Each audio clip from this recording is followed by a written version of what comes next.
Receiving content. And live. Welcome, welcome. Hopefully it looks a lot better now. I think everything's smoothed out. I finally dialed it in. I set in everything I needed to get this stream actually running smooth. It was a nightmare. I don't have the tech I wish I had, put it that way. I actually thought this thing would run better than it did, but so in the interest of saving things here, I'm going to go ahead and pop the chat out now and close YouTube, because that's the first thing I found out is this thing really runs a lot better when you don't have all of the video running at the start. So, welcome Croesus. Thanks for coming, man. And let me go ahead, pop this out, and start finding a shiny Articuno.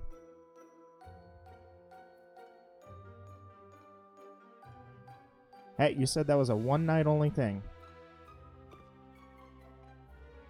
Unfortunately, I don't have those capabilities. I'm streaming straight from OBS, not Streamlabs.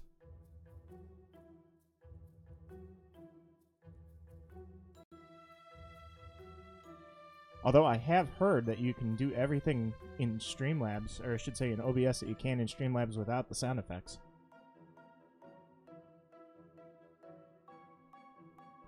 And with that, here we go. Hey man, you get the first one. No, OBS Studio, not Slobs, the Streamlabs OBS version. I'm going to run the cutscene a couple of times just to make sure it's running smooth. You guys tell me what you think. And I never get the first chance encounter, which technically this isn't the first, this is like the 100th, but either way. Does it look good though? I do appreciate you coming by, and since you're pretty good with stream stuff and you know your stuff, how's it look? How's it sound?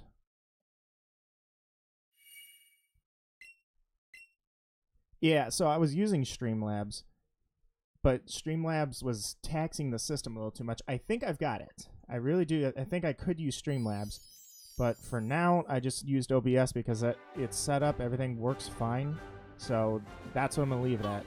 I'll get a little fancier when I know what I can do with this thing. Computer did not age well in that aspect, but it's still running. However, how's the game audio versus my audio? Alright, Articuno. Make this a 5-minute stream. I would love that. I've never had a quick legendary shiny, ever. I've had maybe the quickest hunt was a Dialga at like a couple hundred encounters, and then it came up.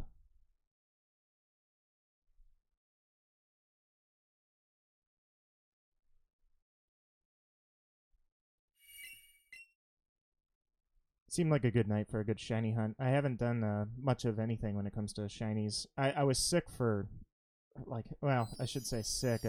Something was in the way, including sickness, mostly for, like, I would say 5 weeks, and then an extra week in there for work. Work especially, not only about being sick, but work has been making me travel and all this junk that I don't want to deal with there.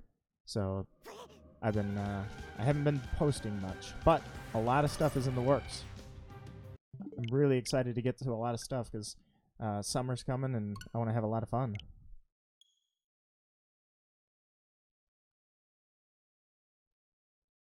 Turn up the game audio and the volume. Yeah, I can. Well, you could do that. You could turn that up on your computer. Oh, you're not on the computer. Well, that explains a lot. All right. Yeah, no problem.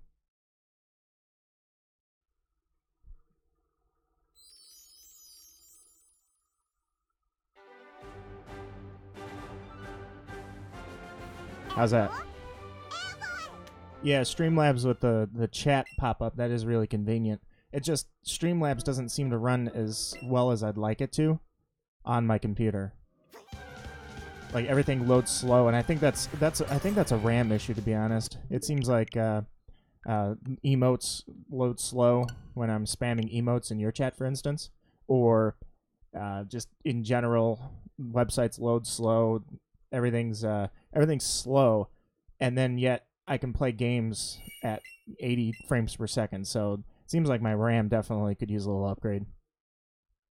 I don't like turning the mic up too much because it almost makes a static sound. I also don't like talking too close to it. i7 runs at 2 gigahertz, so you can push that as far as you think. But honestly, i7 at 2 gigahertz, to be honest, I'm using 30% of my CPU right now. I have a switchable graphics between Intel and AMD. Kind of wish I had the NVIDIA, but they seem to have handled everything. I think the switchable graphics aren't... I don't think it's running... I don't think it's aged well. It seems to hot potato between the two graphics. So I forget what GPU, but 8 gig RAM. Technically, I could pull it up now, all the specs, I guess.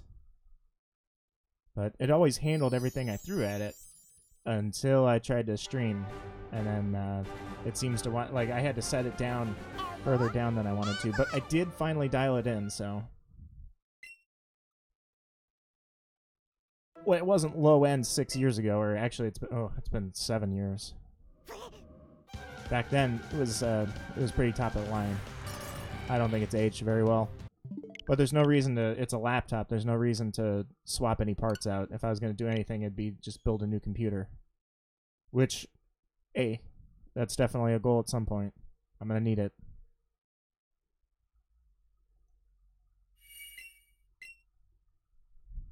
Yeah, I'm glad it sounds great. I was watching back the last one, and I thought, man, I thought I had the mic up. I thought I had it turned up. And no, it was too low. I don't like that when you can barely hear a person over the game. It's not enough, so I definitely turned the mic up. Yeah, 7 years, man. This thing's been a workhorse. That's why I got this computer, was so it would future-proof it as long as possible and last me through school, through everything.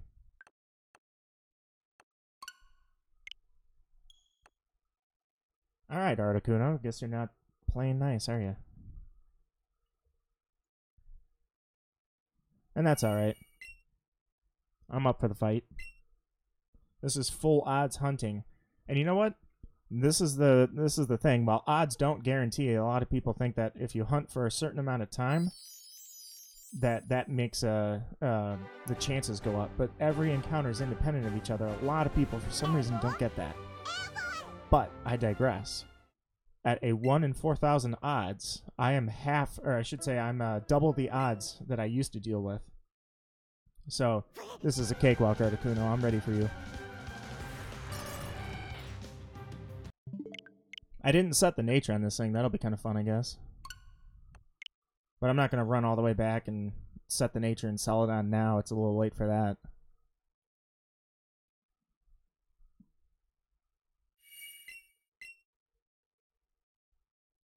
I like the hunting that's in this game, but at the same time, it's I don't know. It's a challenge of willpower when you're soft resetting, and I haven't soft reset something in quite some time, so it feels pretty fun to be back into it.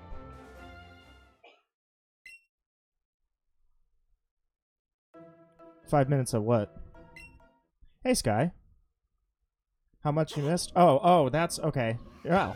I just can't keep track of the chat. There's only 2 people talking, and I can't keep track. Wow.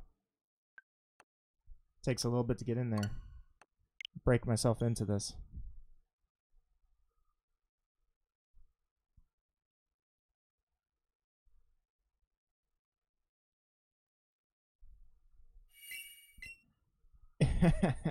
My character for the Fallout shelter took like 3 hours to get his hair right.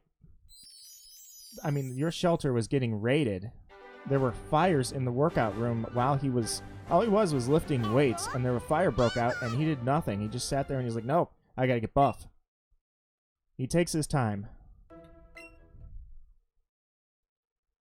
Was that what you played today?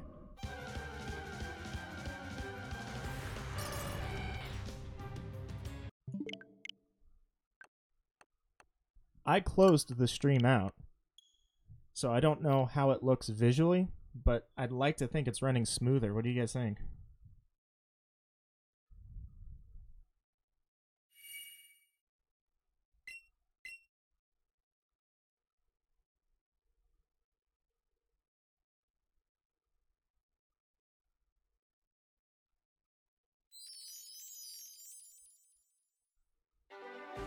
I don't know how many encounters I'm at. I've really not counted my encounters for a long time.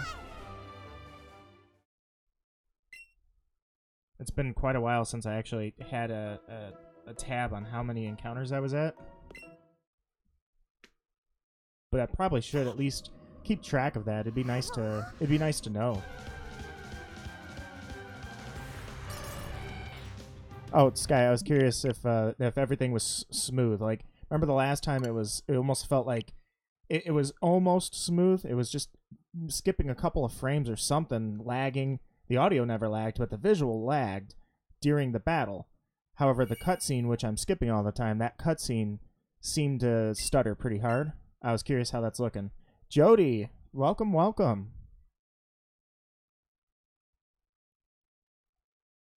Providing you an excellent stream in the absence of our Lord and Cat and Savior, who did not make it to his stream.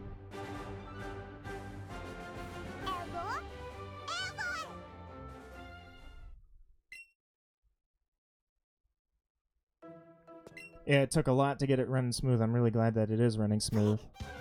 I probably started, I'd say, I recorded probably about 20. Yeah, I'd say 20 streams that I had to test different parameters and check my 2-minute recordings and see if at all it was running better, worse, and then write it down and be like, okay, this did this, I tweaked this, then this happened, I tweaked this, and then this happened, and finally, I kept getting closer. I'm like, come on, come on, come on, and I finally got it. And I thought, geez, I'm going to leave it there because I think that's... Oh, oops, getting out of order here. I think that's as best as I can get it for now, and the settings that it's set at now, I was just like, all right, I'm going to make sure that I keep these like in a book written down. I do not want to forget what these settings are because it took forever to finally see what my laptop could handle.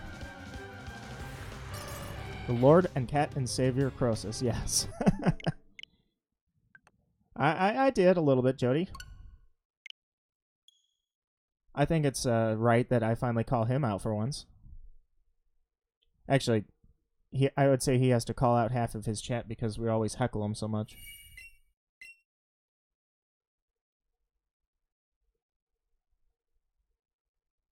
Dude, you don't need to be that hard on yourself. Have you heard what Yeshua has said about like how much you care about your community and how hard you work on that? Don't worry about that.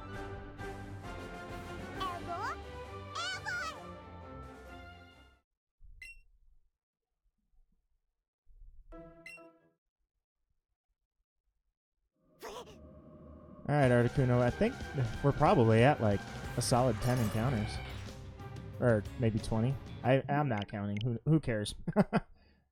I'm looking at, I've been live for 13 minutes. If it takes me 40 seconds to boot up another encounter, I can do the math after the fact.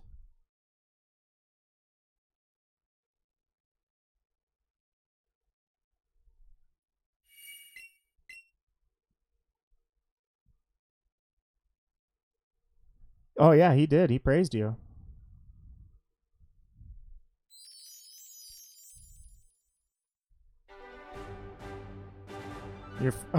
Jody. Well, wait a minute, Jody. Yeah, he streamed last. Oh wait, actually, I don't know what time zone you're in, but no. You're only you're an hour ahead of me, Jody. So yeah, last night is Friday night. He did stream. You knew that. But still, I'm glad that you skipped that stream in favor of doing your schoolwork. Trust me, as you already pointed out, nothing productive came out of that.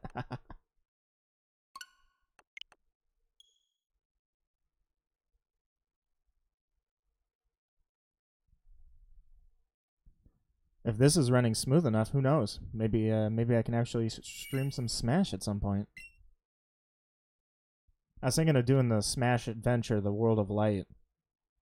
Do that on stream, because doing viewer matches, for one, I'd just get destroyed, and number two, I don't know if I'd have enough people to do that.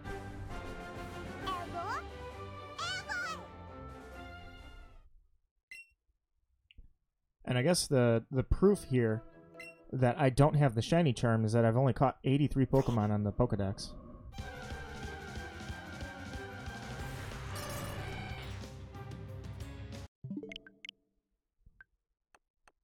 You know, like you said, that puts the liability on them for an age-restricted video.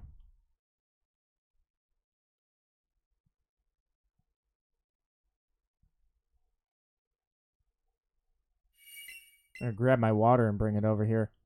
This dries my mouth out pretty quick.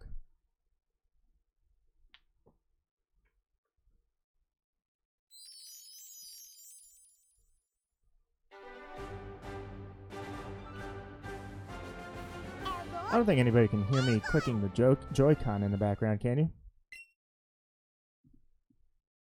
I keep it far away from the mic. I'm gonna save this right here. I realized I'm a half a step away from Articuno, and that's annoying.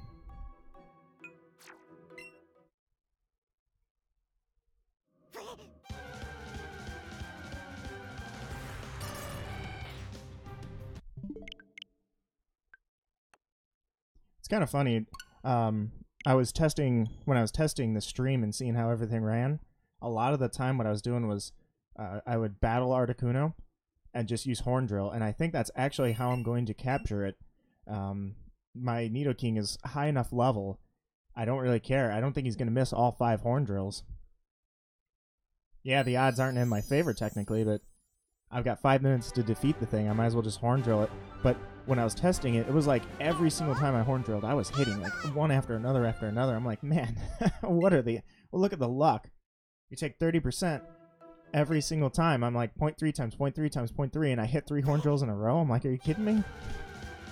That was like the battle. I constantly reference this. There's a friend of mine I had that was kind of... He was a good friend, but he was super salty when I was getting good at Pokemon. And so he decided that he was going to binge Pokemon videos, and this is years ago, and binge strategies and do as much as he can to literally master competitive Pokemon in the matter of a week. And so we used to get together, I would say in the summertime, every 2 Fridays, a bunch of friends and I, we'd all go to his house and hang out in the basement and basically have like a club going, if you will, a gaming club. And so when he was finally like, hey, you know what? He was kind of like kid trash talking in the way that you can trash talk. No, well, I guess we weren't really kids; we were preteen. But either way, when we were doing that, he was kind of trash talking how good I was. I guess no, we weren't even preteen; we were teen. By the way, at the end of the day, the story doesn't matter how old we were. We were in that age somewhere. And he battled me, and for some reason, I'm just like, you know what? I kind of want to just Quick Claw, Nidoking, Horn Drill this guy, and like humiliate it. Just to, I was rolling the dice so hard on that one because I know if I lost, he was gonna brag like up and down that all my trophies were nothing, luck, all that.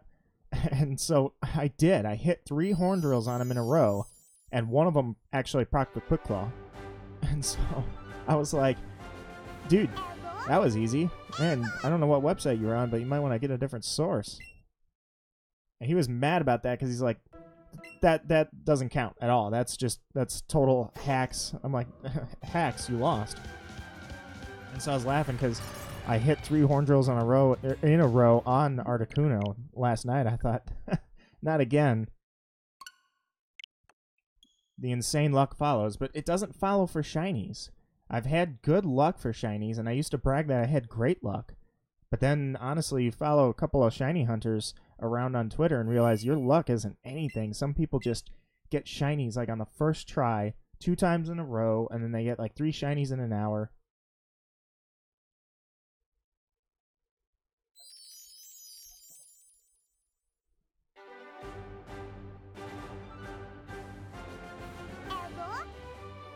Either way. If you guys want to see it, break the monotony a little bit here. My last batch, if you will. If they're in here. Yeah, so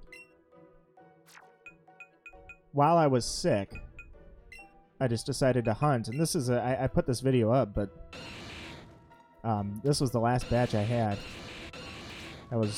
There's one, another one, and then finally here when it broke, the mint green Chansey. And you know what? There's a couple of people I talked to and shiny hunt with and all this that hate Chansey as a shiny. They don't understand how valuable that shiny is. And maybe in this game I get it. Shiny Chansey can break your string of or your chain, and it feels weird to pass on a Chansey. It's kind of a rare Pokemon, or at least it used to be. But a lot of people, for some reason, as they shiny hunt different Pokemon, they just see Chansey as a chain breaker and they pass on it, which I don't really pass on shinies. But if they realized how hard it was to get a Chansey period back in Gen 1 in that Safari Zone, and then to see shiny Chansey pop up in the Safari Zone, just a nightmare to catch it. I mean, and then it didn't get much better in Gen 2. Just knowing the past of shiny Chansey, I would never pass on one of those. Sounds like my brother. Well, Jody, now you know how to put the person in their place. Pull some hacks. Well, I'll say we'll just call it hacks, I guess, to keep it nice and friendly. Pull something stupid that they have no comeback for, except that you got lucky. Because let's be honest. Who respects somebody whose argument why they lost is, quote, "You just got lucky"? Usually, yeah, if you did get lucky, that happens. But it never looks good when somebody says, "You just got lucky."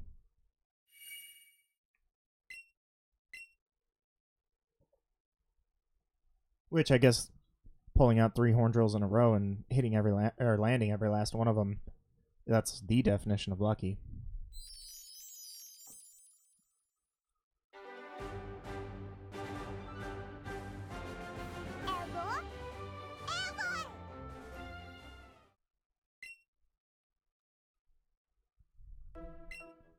I've heard that if you drop a lure before you start the encounter with Articuno, it might affect the shiny odds. The problem with that is I don't see how. I don't see how at all. I can't imagine how that would work at all, because the only thing a lure does is increase the number of encounters you've got. I don't think it's supposed to affect the odds of the shiny at all, although perhaps I'm wrong. Maybe I should have done my research, but even then, if I did that, it wouldn't be full odds anymore now, would it?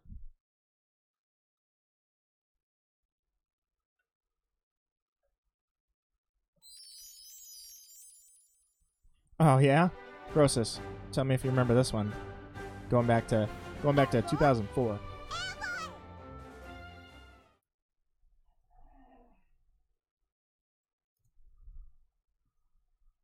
Oh, oops. The typo taketh away.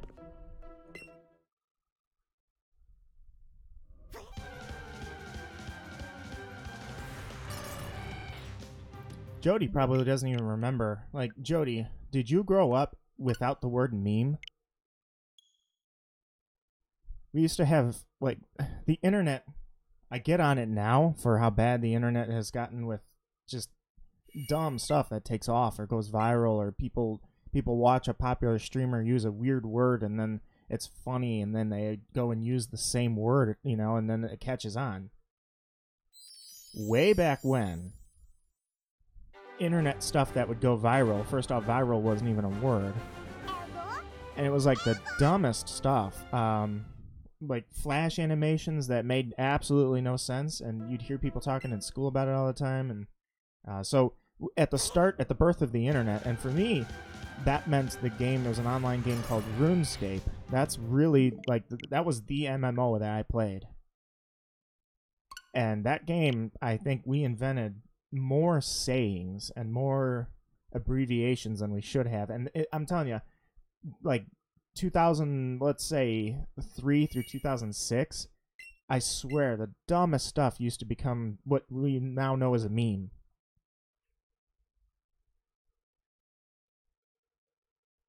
But they weren't always called memes. Yeah. So there was Leet Talk. Back then we had to use... I'm trying to think of the programs. Remember, TeamSpeak was one. That was pre-Skype. So it started out as AIM was probably... AOL Instant Messenger was like the way of communicating. Chat rooms and everything. Then after that, TeamSpeak kind of took over. And there were some independent programs, like I had mentioned RuneScape. There was I think it was called Swift Switch was the program, and it was like almost like OBS here, where it's like a motherboard type thing. It's everything in one. so you could switch world servers and everything really quick. And that had no, it didn't have a chat service. It just had a typing chat, not a TeamSpeak. After that, Skype came around. I think Skype dominated forever. It was around forever, and then now here we are with OBS.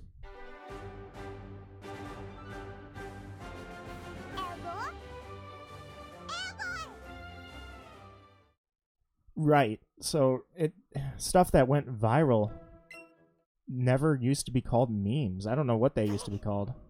We didn't call them anything, really. Just funny stuff like, hey, did you see this? I am not using a shiny charm. No. This is full odds, no charm. Yeah, I guess maybe I should have put that either in the title or on the thumbnail, like no shiny charm. I mean, full odds to some people is 1 in 2,000 because they're sitting there with the shiny charm, and to me, that's half odds. Or I should say double odds, rather. That's double odds.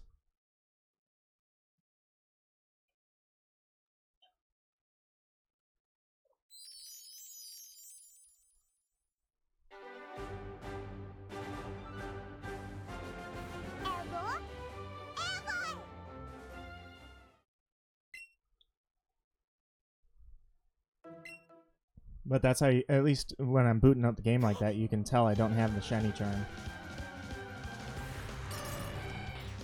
Well, that's cheating, Grosus. If you use the shiny charm, it doubles your odds of getting the shiny. What's the point? No, I'm not anti-shiny charm. It's just I never had the shiny charm. I backed out of Pokemon, and, well, at least out of the games, at Gen 5. I think the shiny charm was... I think that was Gen 5, and then they doubled the odds in Gen 6. I'm trying to remember. So the odds in Gen 5 were 1 in 8,192. Then they cut that in half, or I should say they doubled the odds in Gen 6 standard. So that was like having a shiny charm all the time. Basically, it's like I have a shiny charm, it was put in the coding. So what's the point of having another shiny charm just to get a faster Articuno? This is an earned Articuno.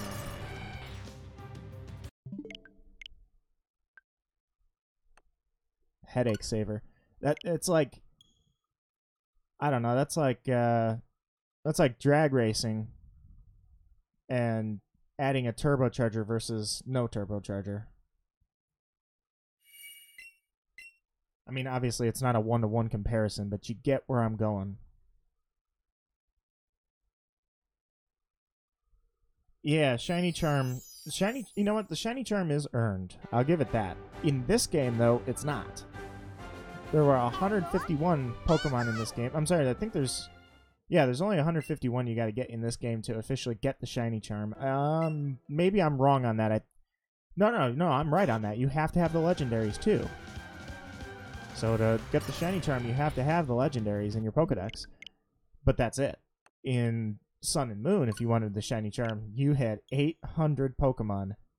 I would take out Selby, Mew, Arceus, and then I would imagine there's a few others I'm missing. Darkrai, you don't have to have the ones that were technically supposed to be event Pokemon.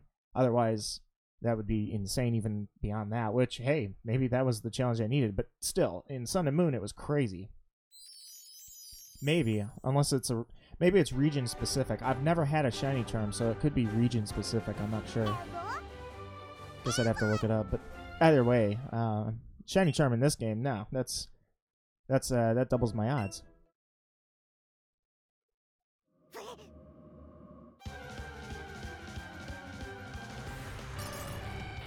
Well, that exact thought is why Pokemon added so many features to shiny Pokemon. They wanted shiny Pokemon to... I don't know what they wanted, actually, when they did that. I guess some secret society... That's how we were treated. And I say we, shiny hunters, all the way back in Gen 2. We were treated like a secret society of elite Pokemon trainers that could catch these shiny Pokemon that no one else could. Now, it seems like they've added enough tools to it that, whether it be Pokemon Go, the main generation games, the main Let's Go games, whatever, you have enough tools that shiny hunting is for everybody at that point. So now pretty much everybody, to an extent, is a shiny hunter because they didn't want they wanted that as an advertising thing. It's a reason now to keep playing the game. It's not, and an unobtainable goal, or at least some people viewed that as unobtainable because the odds were so high.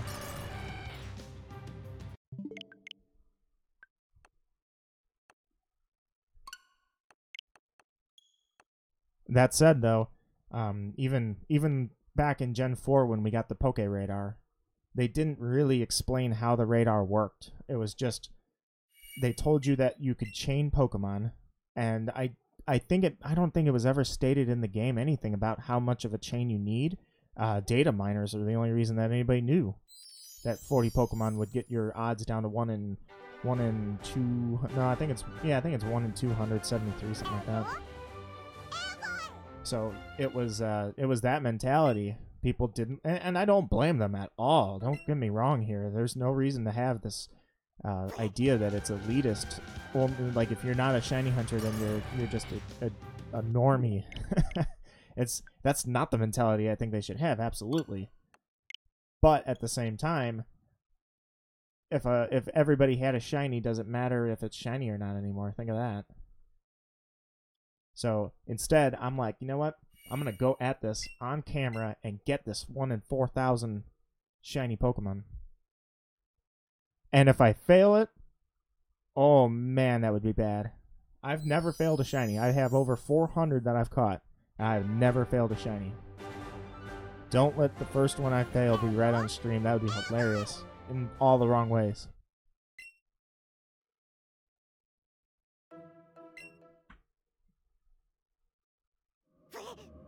Yeah, absolutely. There's no reason to judge.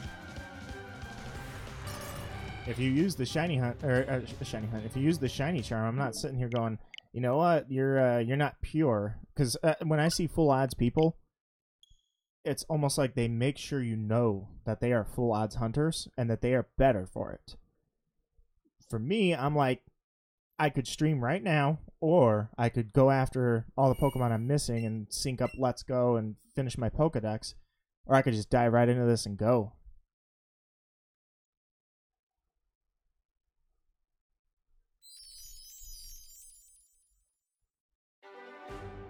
If I'm the monster, then guess what, Crosus? You're friends with the monster.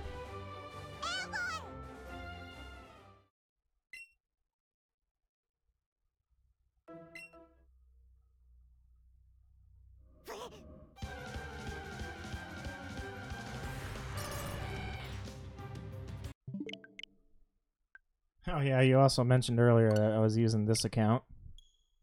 This is the one we did the Nuzlocke on, so that's fine. I have no problems with it. I'm probably not gonna replay it on mine unless I do. I've been throwing a strange idea around. I always love the idea of Pokemon sleep locks. The idea of a sleep lock is you randomize the game, you go at it at a Nuzlocke or as a Nuzlocke challenge, and then you go all night, and the only way you lose, or the only way the Nuzlocke ends is if you lose or you fall asleep. So that's the only way I would ever probably replay the game on my account. And hey, that would be fun. I wouldn't randomize it, obviously. I'd have to hack the switch, and I'm not one much for randomize. I will do it eventually. I'll probably take a randomized challenge, but first, I enjoy a traditional Nuzlocke. Right. So Articuno won't shine until I see it in battle. It does not have a shiny overworld sprite. Now that would be the most brutal thing possible, is if it had a shiny world sprite, because if it was shiny in the overworld, what that would mean is that the odds of that thing being shiny were probably rolled and determined when you started up the adventure. Meaning that if you wanted to shiny hunt something like that, you'd have to start a new game every single time. It'd be impossible. Oh, that's right. You did do a randomizer. That was lovely. It was heart gold, right? That was wonderful. You actually logged in. I want to say, if they keep records of this stuff, maybe I could show them the proof that you had the shortest Nuzlocke in history.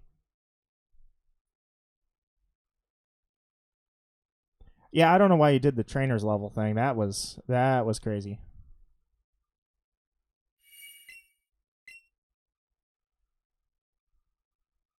That's right, Sky. In a sleep block, if you fall asleep on stream, you lose the challenge.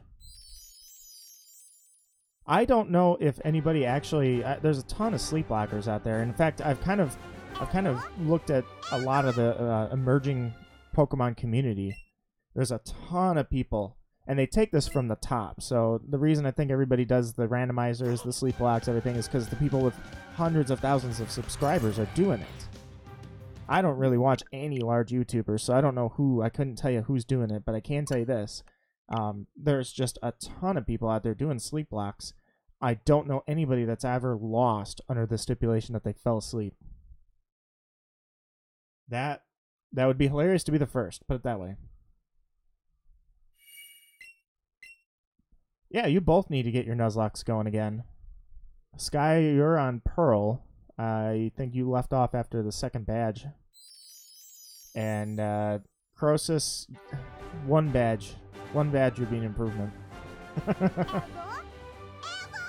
I've never seen so much blood shed in a Nuzlocke before, or in a series of them. You're a record holder.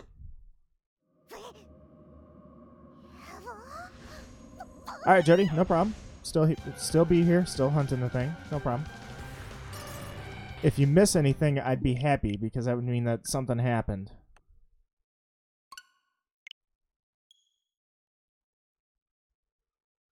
That's right, Sky. You go until you lose the lock, or you pass out. Those are the only ways that Nuzlocke ends. Hopefully, it's not, like, for me, I'd be worried about how long I'm running the CPU. My computer's actually running really cool right now, so I don't have to worry about that. But that would be the only concern I have, is if you do a 13-hour stream of a Pokemon game, would the computer shut down? You know, could it handle the heat? Mine's good.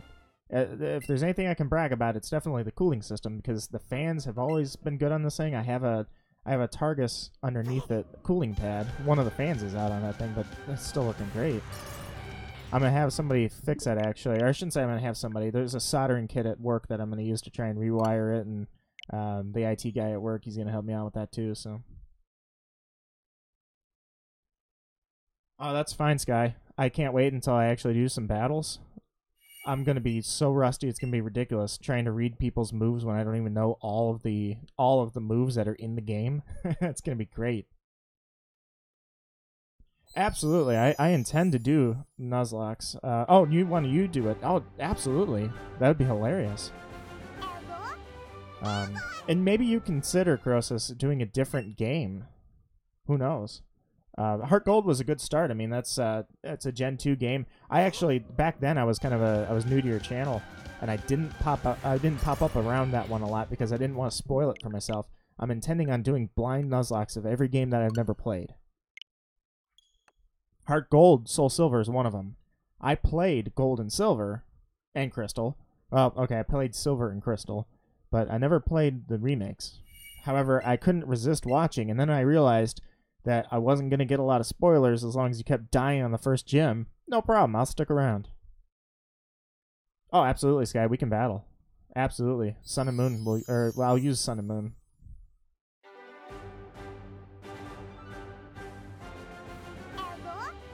I'm not sure, honestly. I know it draws power, and as long I don't even leave my phone chargers I don't leave my phone chargers in the wall overnight, or if I'm not charging my phone, basically. So I don't leave my computer on. I shut it down and save some power, but also I'm just thinking of the fans that are running constantly. I mean, I don't know. I don't know, honestly, if there's any adverse effects when it comes to a computer running for 24 hours, or in your case, 1,000 hours in a row without shutting down. So get this, Crosus. There's a ton of people out there that don't like Pokemon Let's Go because it broke the mold too much. I personally love it because as long as I'm still getting games like Sword and Shield, where they're on two paths, they're making Let's Go on one path, and they're making the Generation games on the other, we're getting double the Pokemon games. Like, there's no off years. I just don't want them doing stuff like they remade Ultra Moon, which was... It's almost like they changed their mind on the story from Moon. I don't like that stuff. A sequel, like Black to Black 2, probably fine, especially what I've heard about it. I've never played them. However, Let's Go, if they make another Let's Go game for Johto, would be based on Crystal, and it would be the first time they ever remade Crystal version. To an extent, it's not a remake more as it's a reboot. Like, this is not a remake of Yellow, it's a reboot. But we would get Crystal version on Let's Go. We would get the battle against Red on Let's Go. Literally, like, why wouldn't you want that? 16 gyms? It'd be incredible.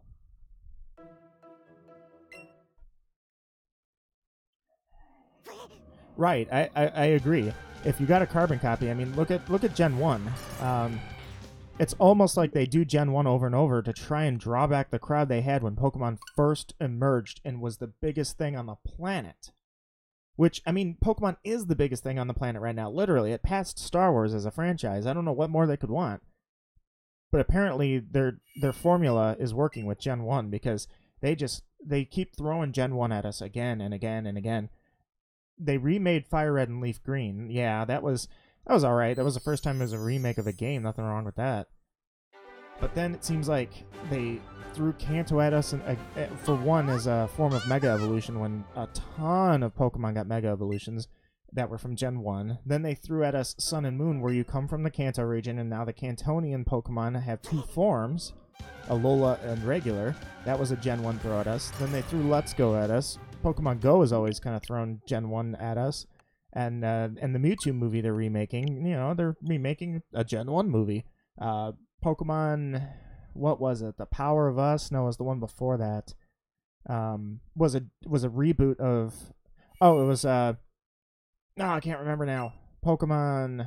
Help me out here. What is the name of that movie? I Choose You. That was the name of the movie. They rehashed the same thing that the anime had on the very first episode, but that one was not really a Gen 1 throw at us type thing. That was kind of a special exception. So I certainly agree. I feel like Gore would beat me. I haven't battled in so many years.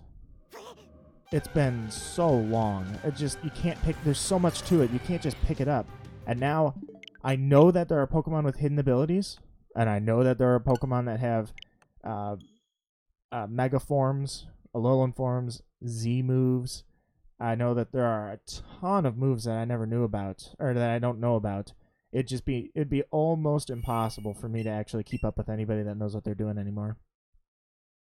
Which I actually intend to do that as a little bit of a series. I'm going to go online and Let's Go here, and I'm going to battle people and see if I can even keep up.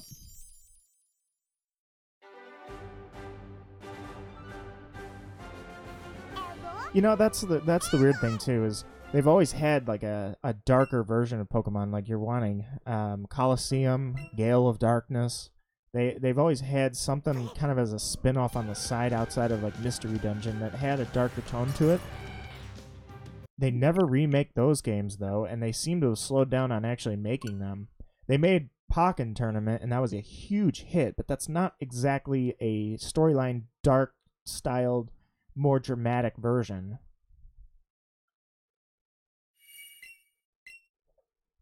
Alright, speaking of dramatic, anybody here actually see the movie Pokemon I Choose You that came out a couple years ago? Or last year, I think it came out?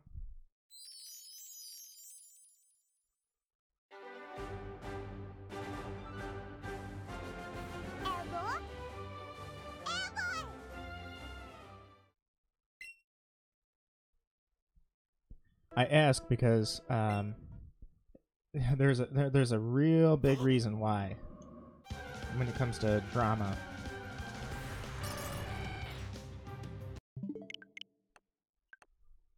Pokemon I Choose You, I say, is not really a reboot of Kanto, or it's not throwing Kanto Gen 1 at us, because there were Pokemon from a lot of generations in it. And Detective Pikachu, by the way, that's another movie. Oh, I'm going to love... Actually, let's put that on the shelf. I'm going to talk about that in a sec. So you haven't seen Pokemon I Choose You, Crosus. There's a scene that is, like... It takes it from 0 to 100 pretty quickly when it comes to drama. And if you are curious about it, look up the Luxray scene in Pokemon I Choose You. You thought you're watching a movie that was the rehash of the original Pokemon. And no, I don't think it was as good as that first episode, but it moves through things very quickly. It also tells a separate storyline, obviously. But, I mean, when that scene came up, it was like, whoa, they put that in the movie for kids? Wow. Some of these kids haven't even had their first animal, you know, their first pet do this, you know?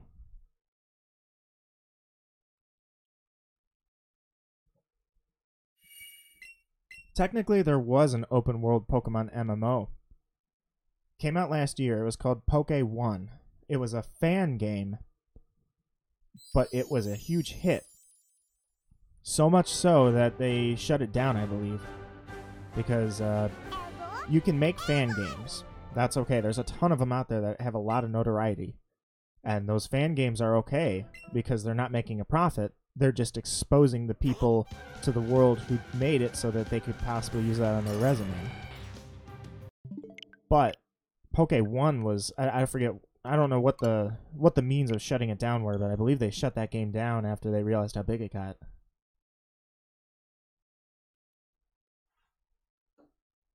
That's a huge point of mine, Crosus. I said that a million times through my Pokemon Moon playthrough was, I love the story, but the linear path you take. In Gen 1 and 2, you could break that path. You could go do gyms out of order. It was fine. But, and in this game you can do that. You know, you can have the Cinnabar badge. Jeez, you can have Blaine's gym taken out, I think, by the 3rd badge. Like, you can skip Surge and Erica and, you know, just go straight to Blaine. That does not exist in any of the traditional games anymore. It is a linear path, and it kind of has to be. Because they're telling a story more so than they're not making it just about the gyms or the island challenges. They're making it about the story they're telling, and it was a powerful story in Moon, certainly. But at the same time, yeah, I don't like the hand holding so much.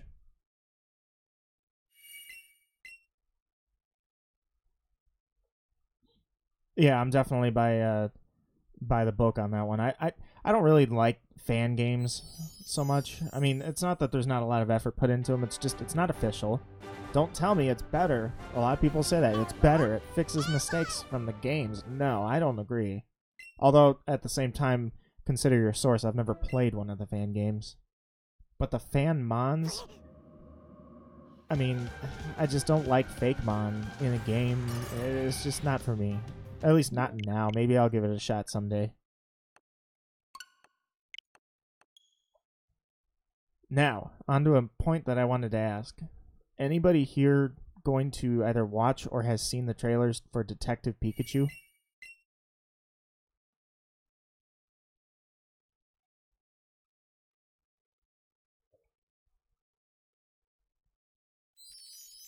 There's a reason I'm asking, too.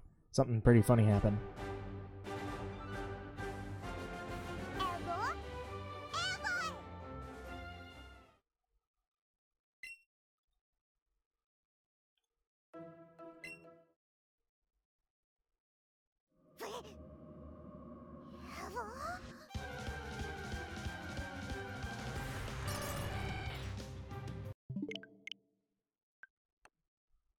Alright, so get this, Crosus. Detective Pikachu released, I think, their final trailer. The movie comes out in a month. I mean, we're there. And here's, well, let me start with this. So I had tweeted out eventually, because I was just, it was a random thought. I'm like, we have a ton of Pokemon cards that came out in the TCG for Detective Pikachu, or I should say in promos of Detective Pikachu, but it's an actual pack of cards you can go into a store and buy. I was wondering, is there going to be a card that they hand out? So I tweeted this out. I'm like, at Pokemon. I sent it to them. I'm like, hey, I'm just curious. I was just messing around. Is there going to be a promo card? I have Ancient Mew that I got at, I want to say that was the Pokemon the Movie 2000. And then I have the Entei promo card that was from, I don't remember what movie it was, where Entei and the Unknown are in the storyline, or the center of the storyline. Will there be a promo card? Like an hour later, or an hour and a half later, I get a tweet back from the official Detective Pikachu Twitter saying, yes, the cards are actually going to be released today, they're available today with the order of a ticket, and you can get them on opening weekend. When I saw that, I'm like, wait, what? And then Pokemon tweets out that announcement an hour after I mention it, giving out the art for the card and saying that on opening weekend you can get the card. I thought that was hilarious. I tapped into my inner psychic type there. And then they called me out. They're like, oh yeah, here, by the way, boom, drop the promo card, the announcement. Welcome back, Jody. Jody, are you going to see Detective Pikachu? I actually really want to play the game. I think it'd be a good game to play before the movie, but I'm not sure if I'm going to get to it or not.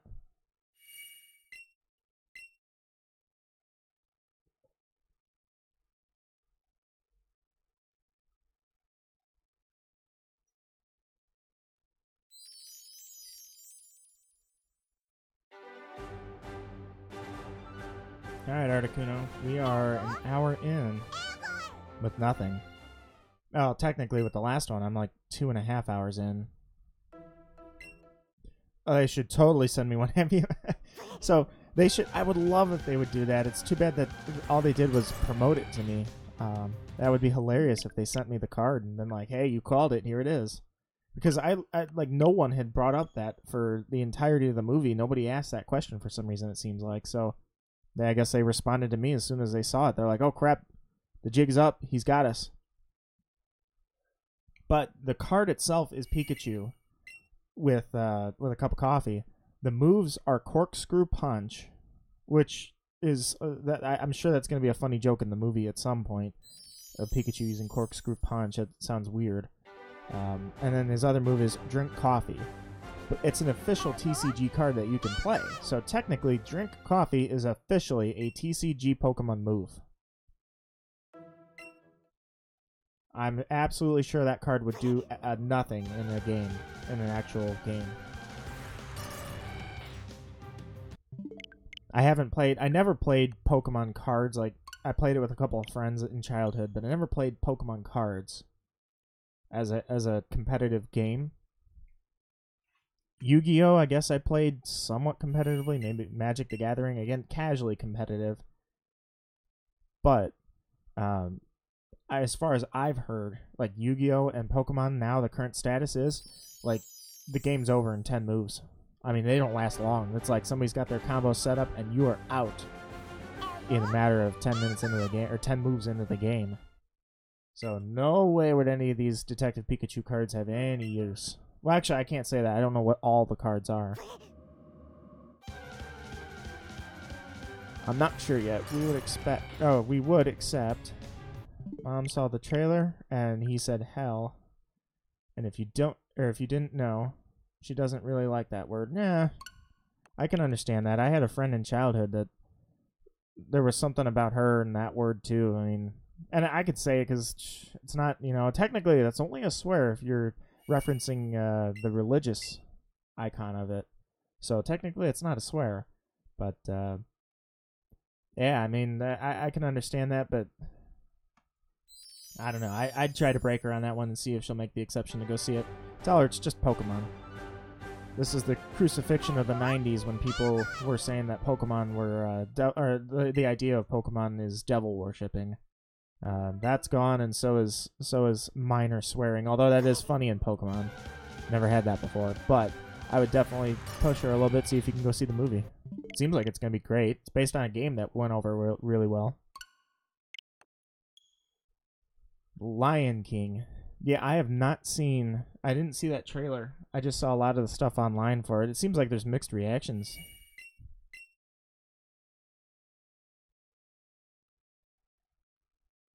Yeah, that's technically not so much a swear. I mean, I would use it. I think you've used it. It's not a word that I would consider that bad. I guess I won't flaunt it around, though. I'm not going to wave my arms and scream it all the time.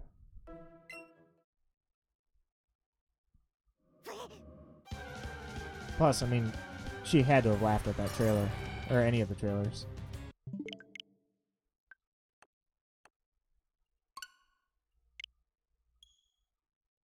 Heck, take him with. Everybody knows what Pokemon is at this point. So they would have to probably get a good kick out of it.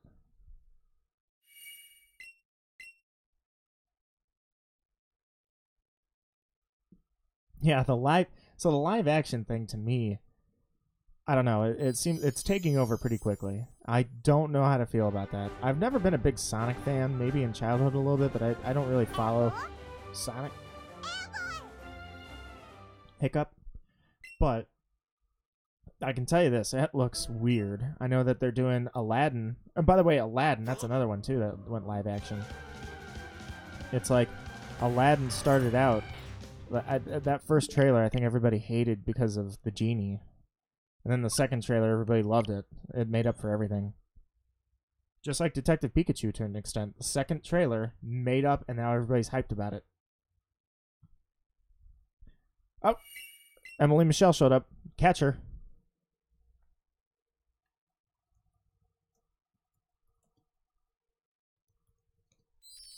There you go. That's not a command, obviously. But it should be.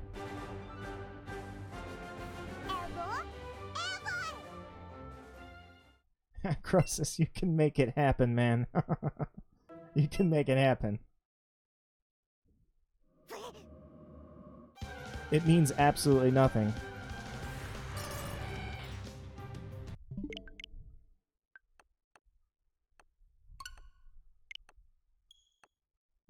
Almost at the hour mark. Nothing.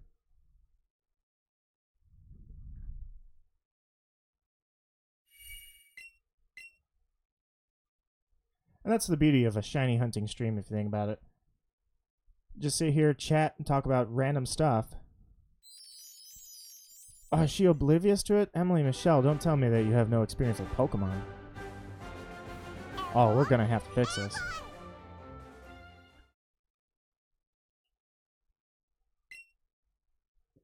Oh, we are definitely gonna have to fix this.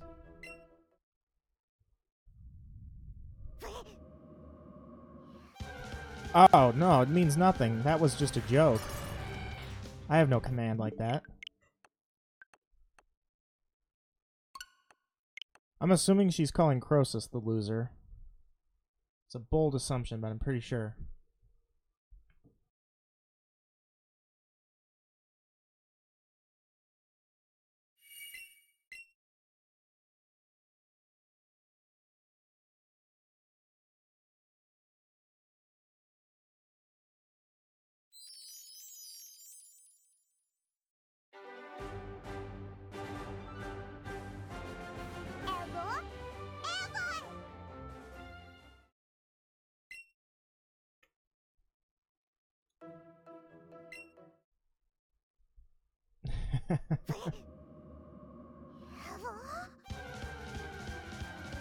Shiny luck, shiny luck. Nope.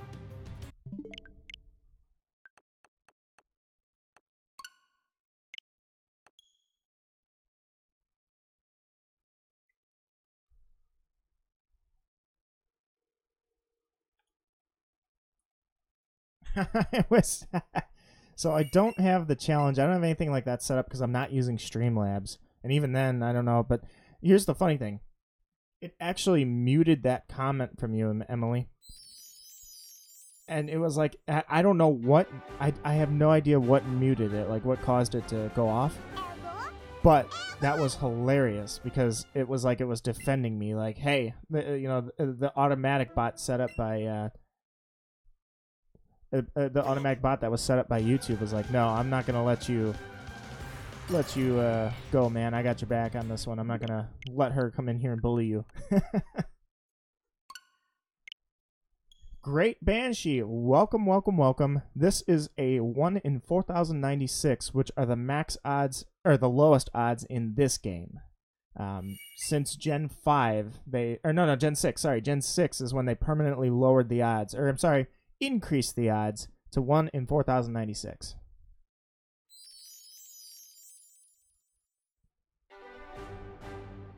So they're about as full as they're going to get. Which, like as I pointed out before, it feels like I have a shiny charm technically because the odds have been increased by a factor of 2.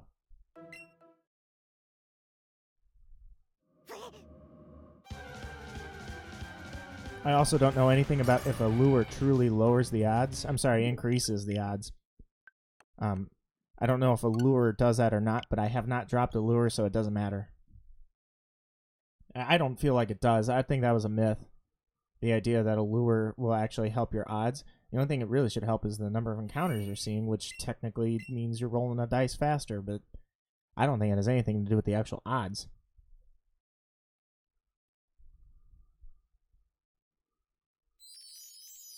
Either way, Emily, when I challenged you and Croesus and got you both, that was gold. Got you both in the challenge game on his stream. That felt good.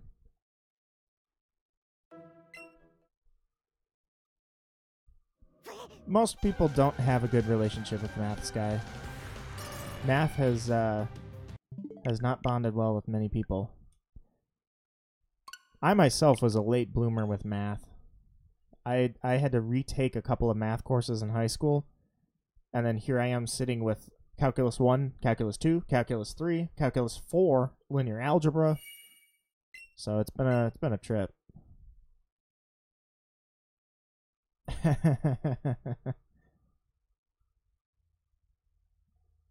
Well, now I'm gonna have to start setting up some other stuff, so you can challenge Croesus in my channel. Now, if only there was an algorithm I could put in really quick to where Emily never loses ever. I mean, I know it seems like that, but it was disproven a few times. Not often, but a few times. It certainly seems like that on your channel. But I can actually put it there. Obviously, I can't do that though because the chatbot's through Streamlabs. What pain is that? What pain do I understand? I try to sympathize with everybody's pain, but until you're in the situation, you can never truly understand.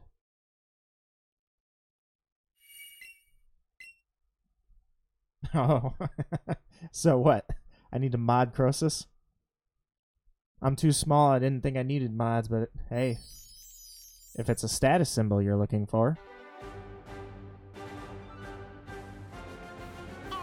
Never mind, I'm not sure I want to get involved in that dispute. I'm not getting in the middle of that.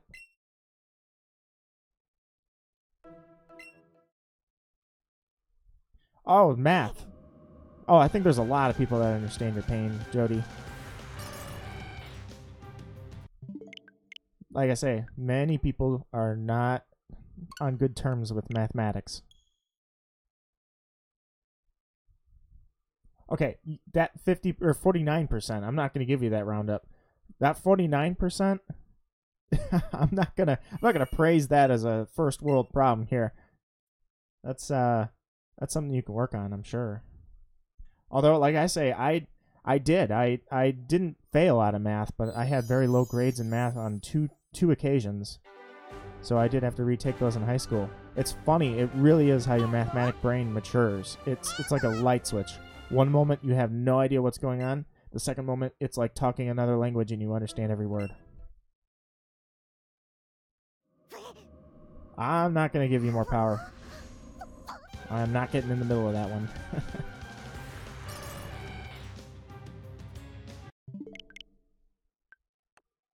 By the way, that was one of the most dangerous things I can do. Is I was almost looking out the corner of my eye to see if that was a shiny Articuno, and just soft reset right over it. If it had been shiny, I guarantee I wouldn't have even noticed. Articuno is really subtle of a shiny. You gotta watch. There's very little, because it's just an icy or light blue. I mean, that'll fly right by you without noticing.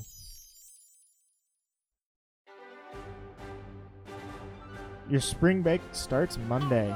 Awesome. Enjoy it.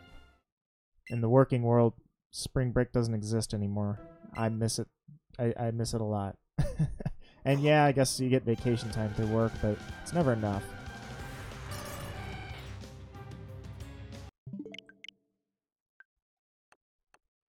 It was not a shiny. I didn't soft reset over it that blind. It was just at the corner of my eye. I never saw a sparkle or anything, but if you timestamp it out, I'll go back and watch it. It was at an hour and 5 minutes.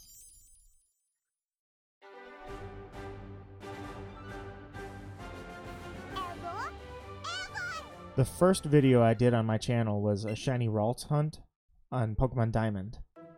It was kind of just to test equipment so I could do the not Nuzlocke, actually. It was just a playthrough in Pokemon Moon. And when I did that, I did miss a shiny by accident. It wasn't technically a fail because I never encountered it, but I saw the shiny bush sparkle, and I was like, is that a shiny? And I thought, no, I would have noticed if that was a shiny. I'm just going to keep going. I don't want to break the chain by accident. And then I watched it back, and yes, it was shiny.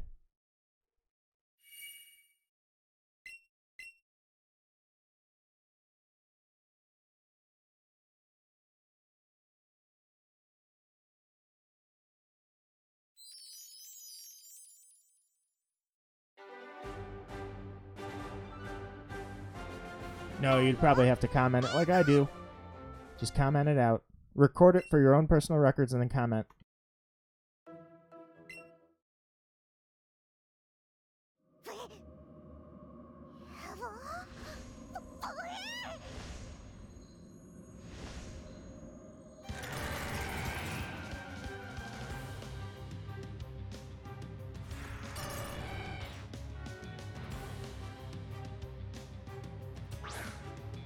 It doesn't help that this thing has a natural sparkle about it anyways. Although this game changed the shiny sparkles, it's not even really a sparkle, it's just a star. I kind of don't like how the shiny sparkles have evolved. It's weird.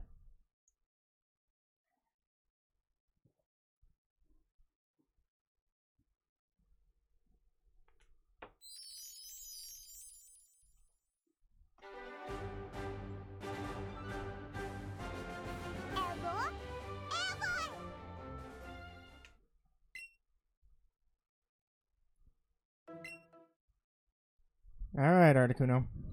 I somewhat have a rule, although I guess I broke that rule when I was testing my equipment, but you never attack the Pokemon while you're soft resetting. It's bad luck. Do not get bored and want to break the monotony a little bit by attacking the Pokemon. That is bad luck for you.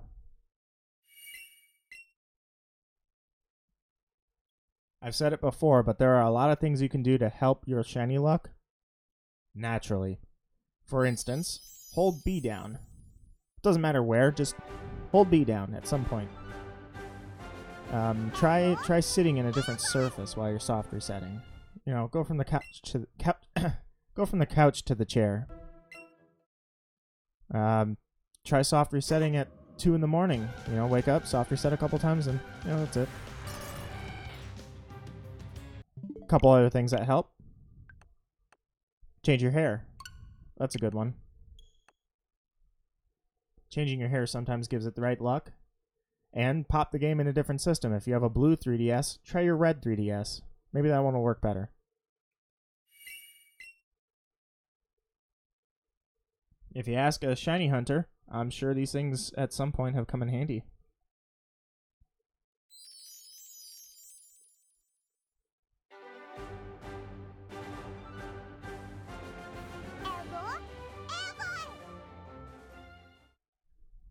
Up and B. Now, you increase the shiny chance, or I'm sorry, you increase the catch chance by hitting B right as the Pokemon's going into the ball, and then holding it until it's captured.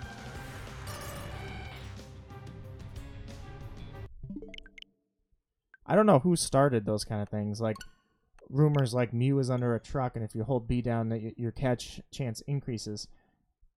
It's pretty funny, actually. I think it started, if I had to take a guess with the catch one, I know the Mew one started because of Urban Legends.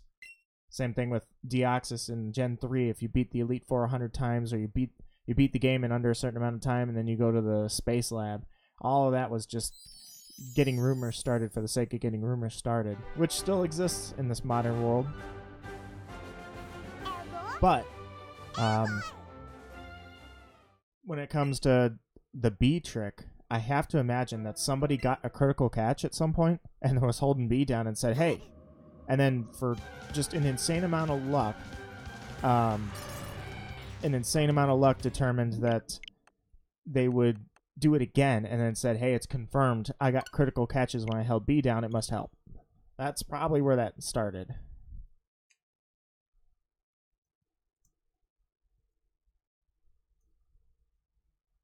Huh.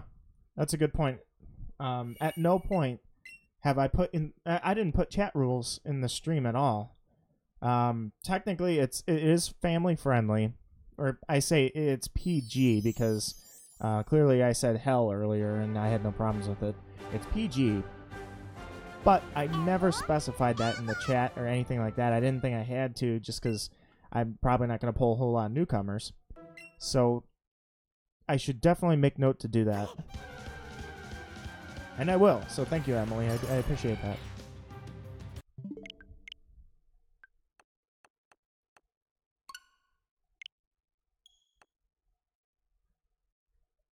Emily has judged you, Croesus.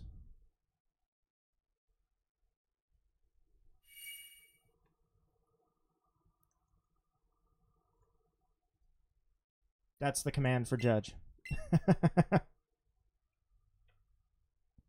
It'd be kind of fun to set little things up like that. As I add streams occasionally to the schedule, I may consider little things like that. Little chat commands, chat bot, intermission screens, things like that. That's what I'm going to do. That's the birth of this right now, is I'm going to put judge, and then you target somebody in the chat, and the chat bot will come up as Arceus has judged you or cast judgment on you or something like that.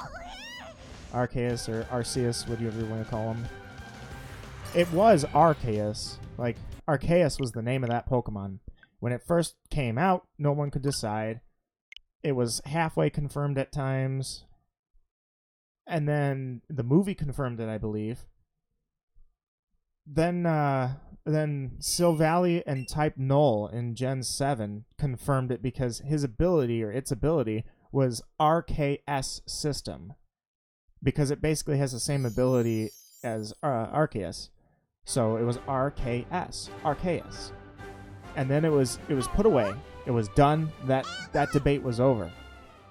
And then here Detective Pikachu comes around and drops the line, "Oh, sweet mother of Arceus."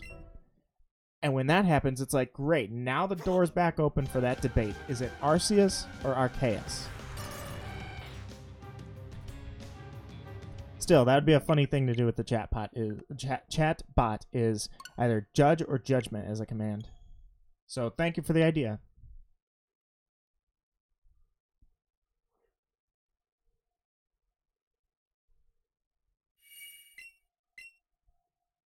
I could put the fail command like Croesus has, but that's a very sour topic. If like anybody dropped that in that shiny hunting chat, it means that I failed the shiny.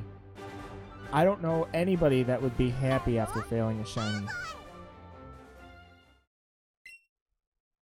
That is a heartbreaker when you fail a shiny, and I've never failed one. So the first time I fail a shiny, all that time to get to the shiny and then go and fail it, oh my god. I've never had to feel that pain, but I'm sure at some point, you know, it's almost a statistical impossibility that I'd catch it every single time. I've also never shiny hunted in the Safari Zone, or I would definitely have a shiny fail by now.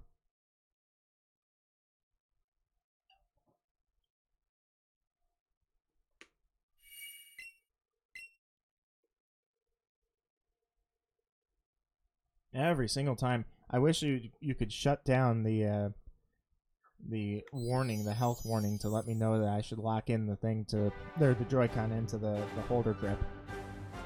It's like, it's locked in. Stop telling me.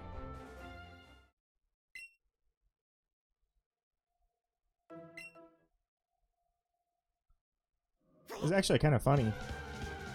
Random story here, but a couple nights ago, or actually this was Friday night. Yeah, this was Friday night before your stream, in fact, Croesus. Somebody that actually he's in your community even. It was his birthday and he was streaming Smash Brothers. But for some reason he's attracted the attention of a lot of people that are really, really good at Smash. And I gotta say, the average level of somebody's abilities in Smash has gone up substantially. Because they all play countless hours and they have YouTube videos from the pros to know how to do it. So it's to be expected that the average, after, especially this long after release, everybody would be good at Smash. I digress. So while everybody's using pro controllers, I had my double Joy-Cons, and I was keeping up with them. In fact, I was actually winning a few times. Then the Joy-Con died, and I was reduced to 1. And it was hilarious because it was still, to an extent, I was trying so hard, and I was actually keeping up. And it wasn't a one-on-one. We were doing a brawl, like all-out, no items. And I was actually keeping up, and I thought, oh my god, I'm fighting for the, like, on the edge of my life. I'm literally trying so hard to dodge everything because the controls were so awkward using this lone little Joy-Con. You'll understand the Joy-Cons more when you get a Switch, Grosses. Jody, do you have a Switch?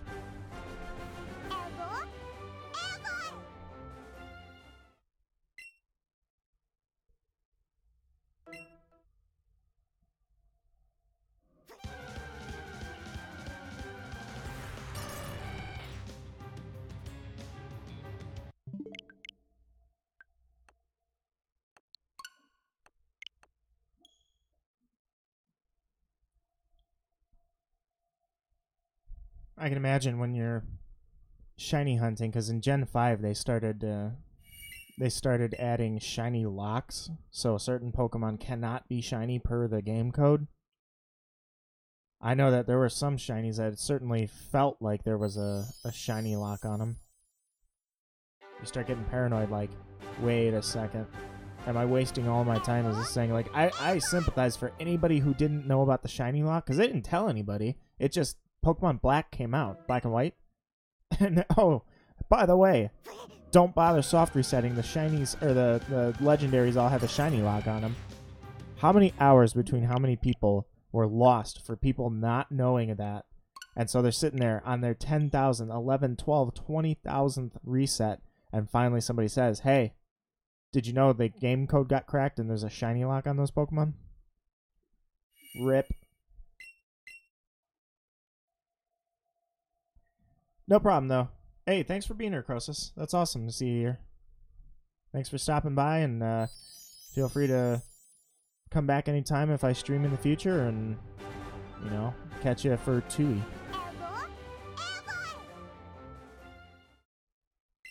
Oh, you're taking on Sekiro? I'm assuming on the hardest difficulty possible, right? Jody not having a Switch, that's unfortunate. It's an incredible system. Get those grades up and try to ask. Say, hey, I got good grades. Maybe I can get a Switch.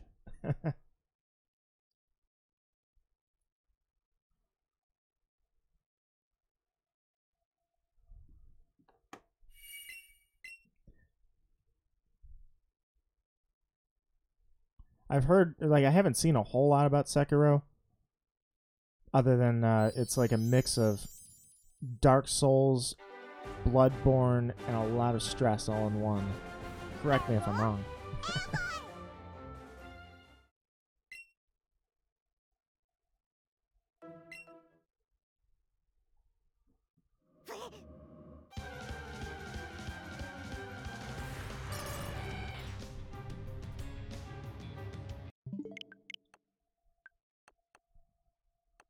Hour 20 coming up, and still nothing. It's alright. The number of hours I put into shiny hunts in the past, no way, I'm not going to let this break me. Although combined with the last bout, I would say I'm at 2 hours, 40 minutes total of attempting this, plus whatever time I was soft resetting in the name of getting good footage to see how the stream is holding up. That would have been hilarious. Outright hilarious if I got a shiny while I was testing the system. Then I'd have to keep that. I'd have to keep it and post it. And it would look awful.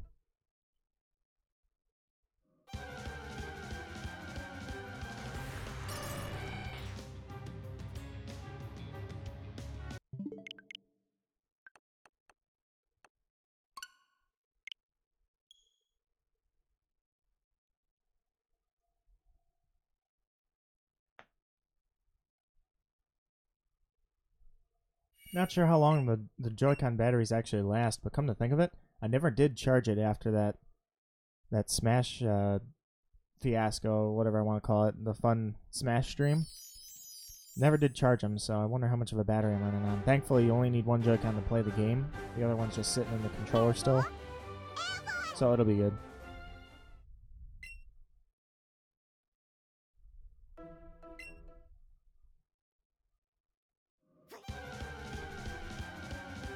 Shiny luck, shiny luck. Nothing. I'm watching this on my TV screen. I'm assuming the shiny would be pretty obvious, but I know with ice-type shinies, it's always a challenge to see when they're shiny because of that light, icy colored blue shiny. I'm sure, you know, again, you could walk right by it and not know it's shiny. So I'm going to keep an eye out for that. But when and if I do get the shiny, I'm curious what I'm going to see on screen, to be honest.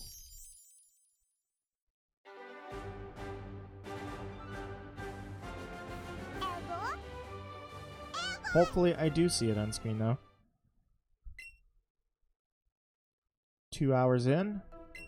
Or I should say about 2 hours in, I'll consider if I'm going to shut down the stream or not.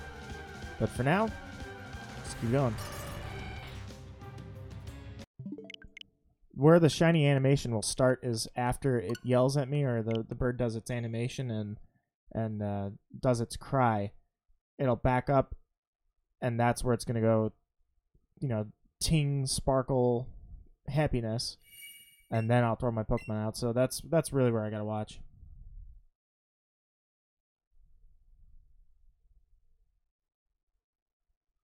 Just gotta be really careful. Like I say, it's not hard to accidentally miss an ice-type shiny.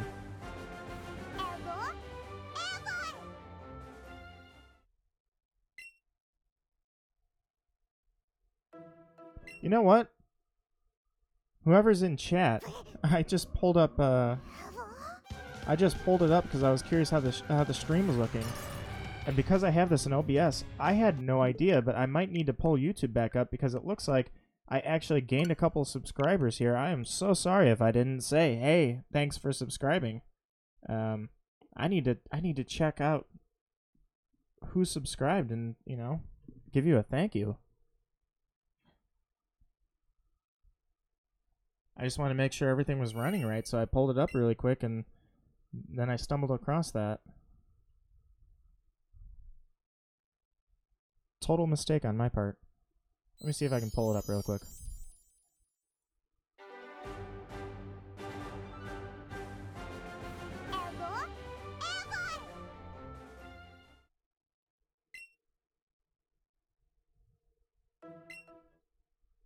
Hopefully it won't impact stream quality. I don't think it will. It's been going pretty nicely. I mean, I have no complaints how the stream's looking, so... If you see a hiccup here, though, it's because I tried to open YouTube up. And maybe it didn't like that. But I really want to see who clicked that.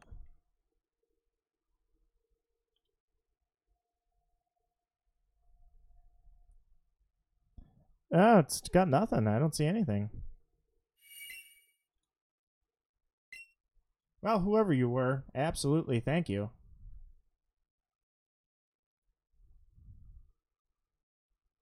No, there it is now. I just saw it.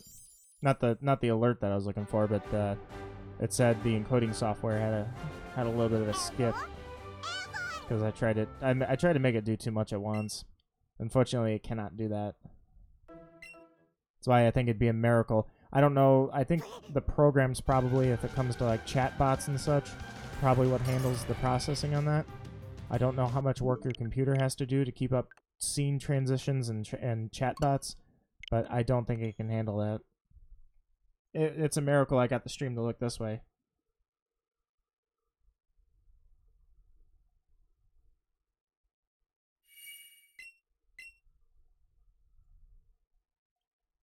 Nonetheless, hour 25, still going strong. Let's go, shiny Articuno. I am watching for you. I ain't quitting.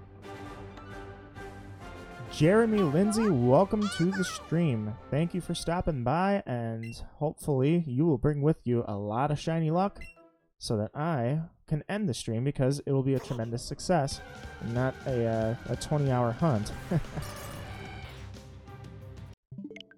I guess I was kind of asking for it, though. Going in full odds. I mean, that, you know, but hey, it can happen on the first try. I mean, the odds do not dictate the time. How you doing today?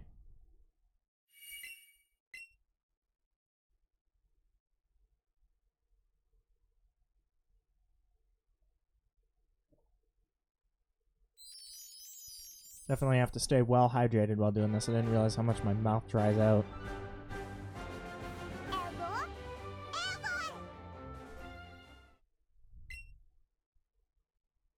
Croesus isn't here anymore, and I don't know, Jody, if you're still hanging around, but I can't imagine when that guy streams drinking an energy drink while he's streaming. Oh God, my mouth would be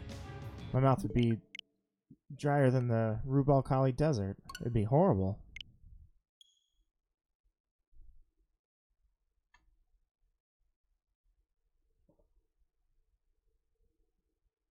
Seems like any of that caffeinated or any sugary stuff definitely it draws it out. It just makes my mouth nasty. Probably why I have to clean the mic a bunch. Tepig on white 2. Oh man. Tepig has a fantastic shiny. I was just talking about this actually, how I feel about a number of the shinies, like not the shinies, sorry, just the starters in general. I was just talking about this, and like Tepig recently was trending on Twitter, and I'm like, why is Tepig trending on Twitter? Let me, gotta see, of course. Clicked on it, and the reason it was trending is because after Scorbunny was announced for Gen 8, they put Tepig, or I shouldn't say, the internet crucified poor little Tepig, because somebody had started a thing saying, hey, here are all the fire starters from Gen 1 to 8. One of them has to go. Which starter goes? And overwhelmingly, people picked Tepig. Now, I will give it this. I would probably pick Tepig as well. But the problem is that when people picked Tepig, it's because they hated on the poor little guy. And I'm like, hey, Tepig is adorable. Yeah, Embor isn't the greatest looking design I've ever seen for a firefighting, fully evolved starter. But I mean, Tepig to me, if I didn't know the starter's evolutions, I probably would have picked him for the second time ever. Picked the fire starter over the water starter, Oshawott. If it weren't for the fact that I know Oshawott becomes Samurott eventually, I would just going on the 3 starters. I probably would have gone with Tepig. Jeremy, have you seen the TCG cards with Tepig and the family?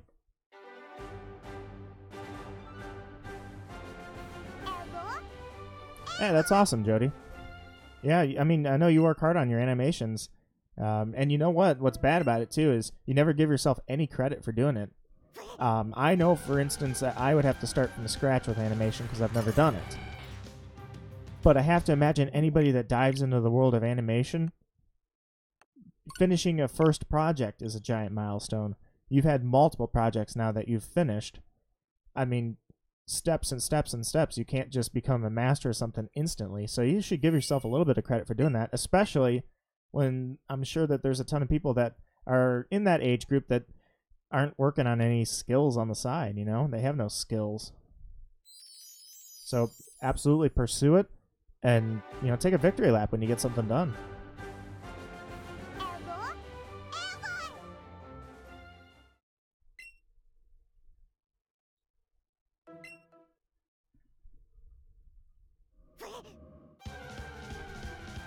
Oh, absolutely, yeah. Tepig is adorable. I think it was it was cool. We had a fire breathing pig. That was a unique starter. So, Jeremy, to throw this out there, if you get a chance, I would look up the official Pokemon cards for Tepig.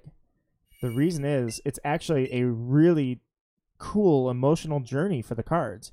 It starts out with a family of like 3, a mom, a dad, and a daughter, with a little baby Tepig. Then the following card is for Pignite. Pignite is with a family of 4, where the father and the mother have grown a little bit. The daughter has grown up, and now she has a baby sister, and there's Pignite in the middle. And then Embor, the Embor card, Embor is actually like taller than the family, of course, The father has like gray hair, like he's retired. The mom is aged. The sisters have both grown up, and I think there's even like the sisters had kids of their own. I mean, it's actually a really cool card set that they put out there. I feel like if anybody had seen those cards, they wouldn't be saying so much bad stuff about poor little Tepig.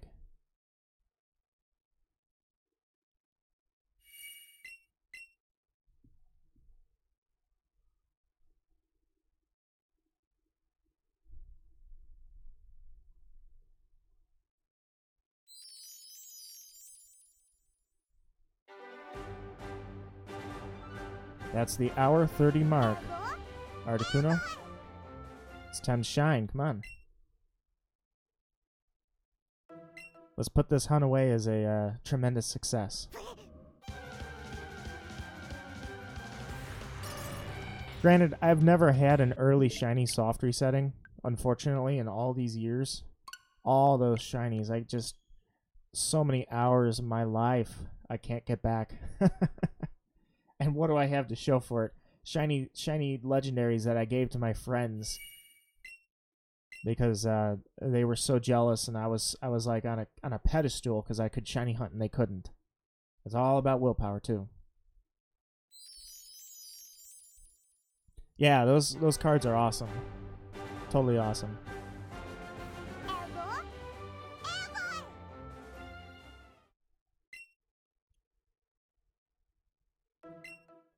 I thought about editing my description of the stream. I didn't realize that Emily Michelle had pointed, or I should say when she pointed it out, I hadn't realized. I never put chat rules in the chat. Oh, hey, Uli boy, welcome to the stream. I hope that you have a good time, but more importantly, I hope you brought along a ton of shiny luck so I can hit the shiny right now. Welcome to the stream. Thank you for coming by. And heads up to anybody new, because I got to start saying this because I did not put chat rules in. I typically keep things PG, so just a heads up because I foolishly did not put the rules in. This is like my first full-blown stream. Technically, it was still like my last stream was a test stream because I wanted to test the equipment, and I'm still testing the equipment to an extent, but I've kind of got it down to where it's watchable at this point, and I'm pretty proud of that, at least, because it took forever getting there. But either way, welcome. Hopefully you've brought so much shiny luck that I'm going to get one, not right now, obviously, but the next reset. Come on. Come on, Articuno. Play nice. I've never had an early shiny. I would say the fastest hunt I ever had was a Dialga. Back then, I counted the number of soft resets, like anybody.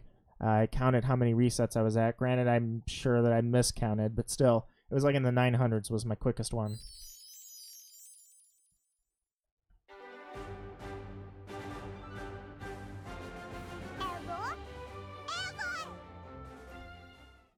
Great Banshee.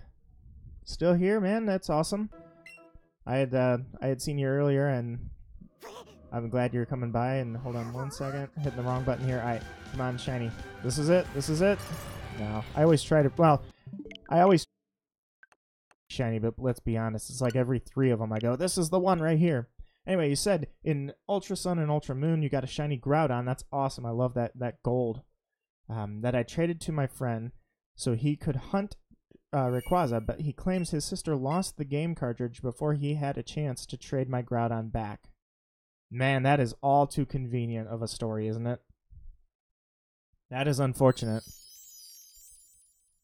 So you wormholed it. I haven't done any wormhole hunting, but the way I understand wormhole hunting is that any shiny, or I should say any legendary is in the wormholes, are in the wormholes. Nothing is shiny locked, so you can soft reset anything in the game. I don't know if that includes the unobtainable mythicals like Mew, Celebi, Darkrai, any of that. But maybe you can help me out, Era, because I actually don't know. I played Moon, and then I did a Nuzlocke, a natural Nuzlocke of Ultra Sun, Ultra Moon, or rather just Ultra Moon. But I haven't done any shiny hunting. What's cool... What's really cool that I like about that is in Ultra Moon, there are so many abilities. And I really like that you can SOS hunt, because I can just see, like, you could set up either a Smeargle or something. Uli Boy, I hope, and I think that's Uli Boy. Let me know if I'm not saying that right. I really hope this is the one. I would love this to be the one. In Ultra Sun, Ultra Moon, you can set up like a harvest type situation where you can give a bunch of Lepa berries. Nope.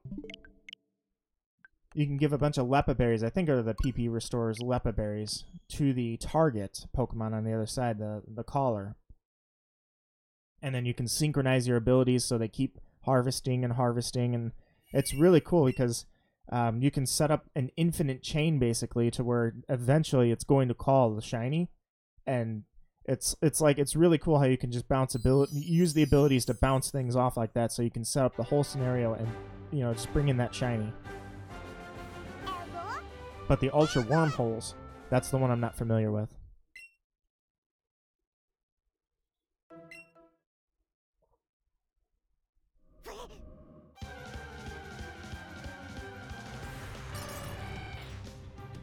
Nope.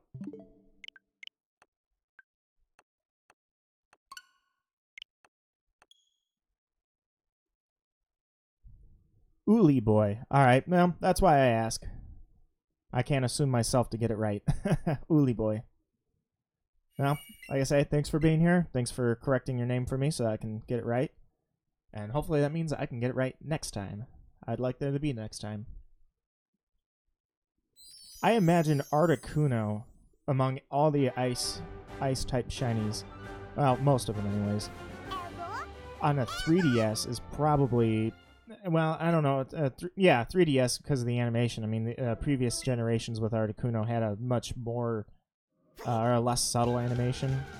But I imagine it's got to be so hard in an Ultra Wormhole to distinguish the shiny form if you accidentally miss the shiny sparkle, and the animation goes by and you don't see it and you don't hear it. If you were to look at the screen, 9 out of 10 times I'd probably, in the interest of saving time, soft reset right over a shiny. I think in the 4K, because I'm on the TV right now, I think in the 4K it's probably less of a problem, but I haven't seen it actually. I don't know, but I know it's subtle, obviously, but I don't know how subtle it appears on the screen. But on the 3DS, I can't imagine that. Now, Jeremy, you're at 200 soft resets, so in White 2. I don't know, because those are the two games I haven't played are Black 2, well, okay, 3 games, Black and Black 2, and X and Y. I'm actually, I'm setting up to do a blind Nuzlocke of all the games I missed, which I already did Moon and then Ultra Moon. So, my question to you is that like, X and Y had a horrible starting animation, like, it takes 1 minute and 30 seconds, I think, to get through the initial sequence to get to the point where you pick your starters. Is it that bad in White, or you're on White 2? Is it real bad when you reset, like going through the animation, or is it like previous generations like Sapphire and Ruby where there is an animation but it's real quick? You just soft reset, hit the animation, go, check, nothing, start over. How brutal is it?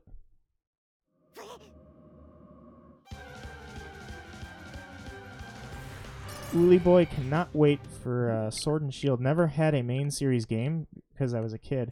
Oh, Sword and Shield. I mean, I'm setting my expectations high. Hopefully that's not a mistake someday. But Sword and Shield, I certainly would love, because that's the first time I've ever seen a Pokemon game, and I've been. I mean, I'm not ashamed of my age, but I was there as a young child for the launch of Pokemon. So that means I have not seen Pokemon leave a portable... Well, okay, the Switch is portable. I've not seen it leave a handheld until this moment. I think Sword and Shield has all the potential in the world to be amazing. Sky.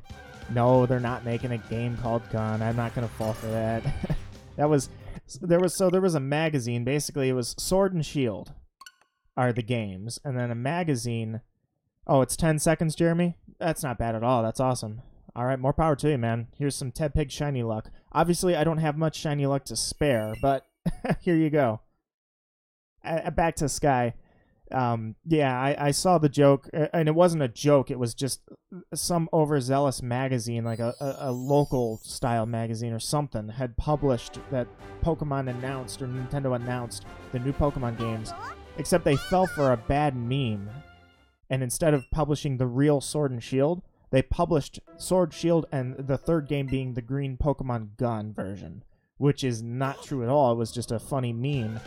And I'm like, well, there you go. First to be the reported story, last to get the credibility. But yeah, I did see that. I know what you're referencing.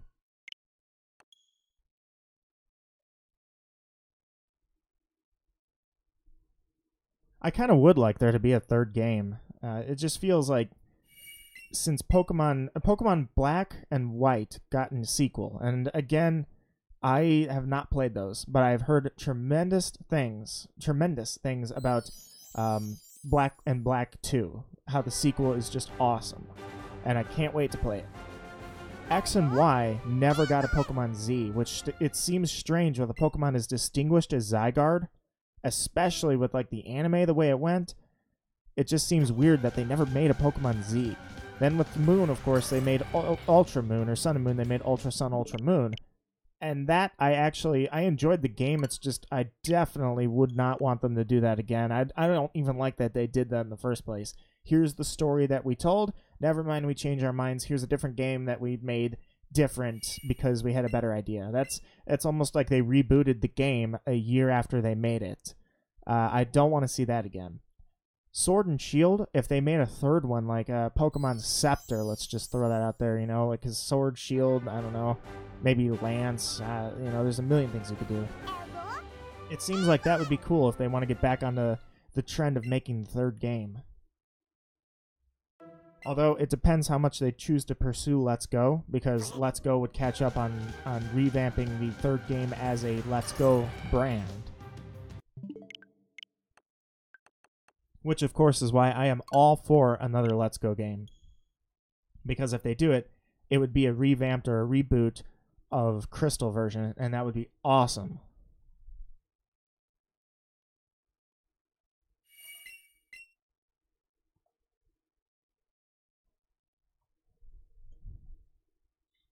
Everything seems to be running smoothly. I've heard that my voice sounds all right. All the audio levels are good. I'm happy because it's not running hot. Everything's good. Stream's running well. I brought it up on my phone to look at it. It does not seem like it's lagging or anything. Everything seems all right. So, I'm happy. I'm not expecting the greatest quality in the world with a 7-year-old performance laptop. I just would expect that it at least runs well enough that I don't have to go build a new computer right now, that I could wait. So I'm really happy about this. And I love just talking to everybody about Pokemon. Have I heard of Pokemon Planet? I have not. What is Pokemon Planet? Don't tell me if this is going towards something like they're outdating Pokemon or obsoleting Pokemon Bank, because I didn't even get on board with Pokemon Bank yet if they're going to go with something else. Either way, what's Pokemon Planet?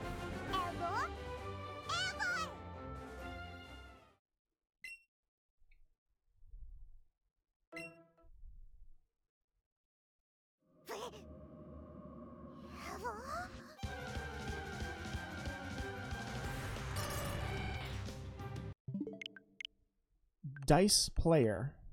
Welcome to the stream, Dice Player. I see you are looking for a Scyther to complete the Pokedex. Unfortunately, you have come to the wrong place if you need a Scyther from me, because I do not have one. Or do I? I'm not even sure if I have one here. I only have Pokemon that I encountered during a Nuzlocke challenge. So that doesn't mean you have to leave. If you're looking for a trade spot, though, I don't really have a community full of people able to trade it, but I do know that there are a lot of resources out there, like Reddit has subreddits devoted to getting people the Pokemon necessary to complete the Pokedex. But nonetheless...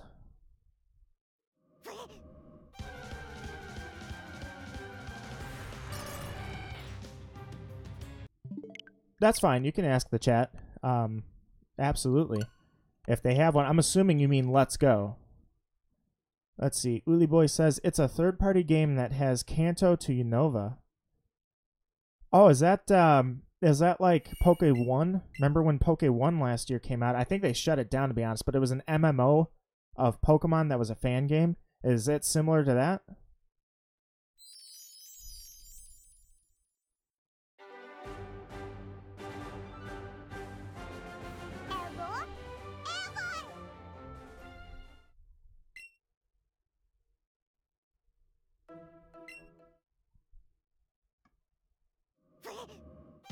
Yeah, I'd help you out if I could, Dice. I don't have Scyther. I don't think I do. I don't have a lot of Pokemon because, like I say, the only thing I did on this was a Nuzlocke challenge. I'm not putting a lot of effort. Let's say I don't want to say that I don't care. I'm just not putting a whole lot of effort onto my Let's Go account, only because the one I'm really gonna probably try a completion route in is Sword. Sword. I'm not gonna get Shield. Sword. But I mean, I can check really quick actually if I have a Scyther. You know, you're welcome to have it, but I don't remember ever getting one.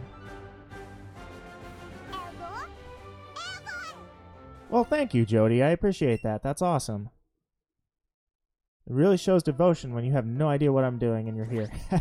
I really appreciate you, though, Jody. You've popped up a few times now, and I've even on a test stream you were here, so that's awesome. Thank you very much. Let's see. Dice says, I recently got it, and I've been grinding finish at under 23 hours. Went shiny hunting, now completing the decks. Absolutely. Well, let me take a look here really quick. I can see. I do not think I don't have a lot of Pokemon, but let me see if I have a Scyther. No, I definitely don't. Because at that point, it's just like 70 more Magmar. Plus, I don't even know if Eevee, if you have Let's Go Eevee, that's what I'm playing now, and I'm assuming I would probably have the same problem, as I think the region, or not the region, the game exclusivities are Pinsir is in our version, and then Pikachu got Scyther. So I'm not sure that I would even possibly have one to help you. I'd have to bring one over from Pokemon Go.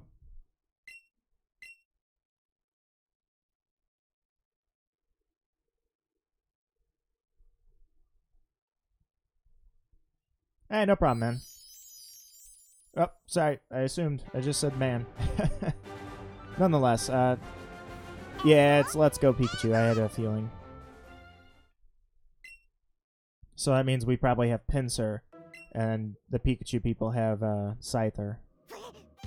So the only way to get that would be either Let's Go Pikachu, bring it over from Go, or contact somebody in, like, say, a subreddit and get somebody to send you a Scyther. I really think if you're looking for a Scyther, that's where I would start. Is either there's a ton of communities out there, I'm sure, that have a lot of trading, but if you can't go that route, go with Reddit.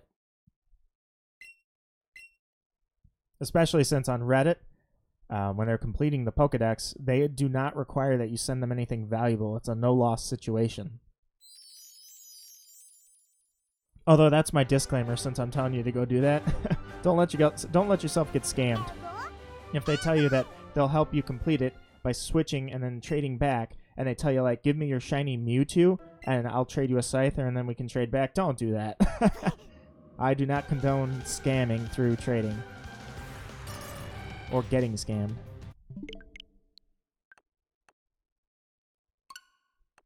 Alright, almost 2 hours of resets. Almost.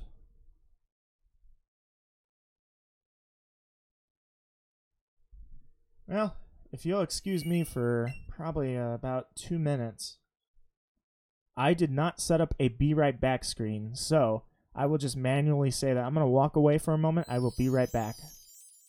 I'll put Articuno into the frame right here. I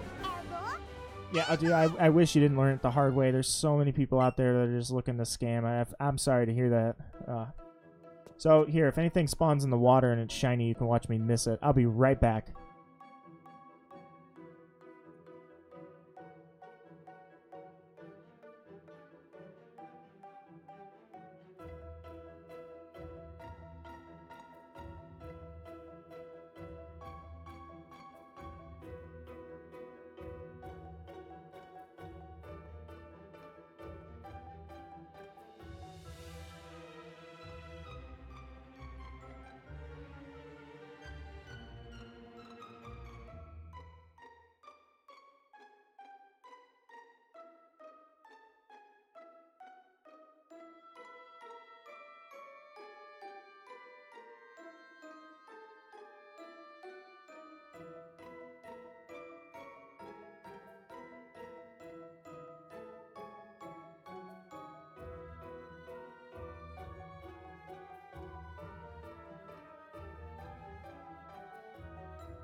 And I'm back.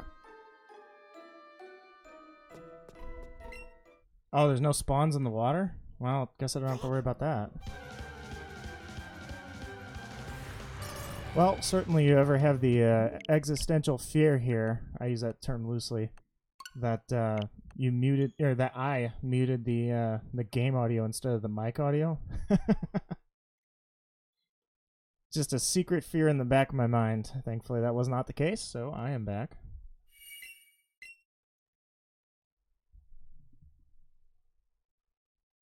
I guess technically that would be funnier if I did miss a shiny. Of course, I guess nothing's spawning in the water. I thought stuff does spawn in the water, but apparently not.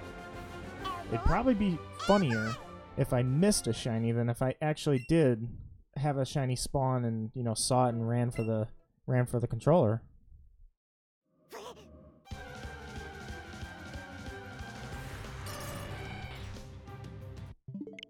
Alright, Articuno, you're trying to break me. You have no idea. I have hunted shinies and been dumb enough to pursue them for a long time. You are not going to break me.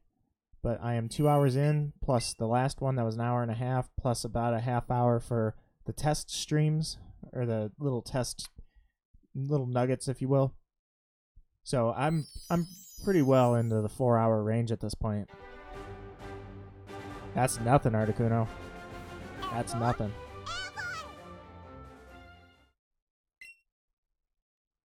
I am certainly ready for you.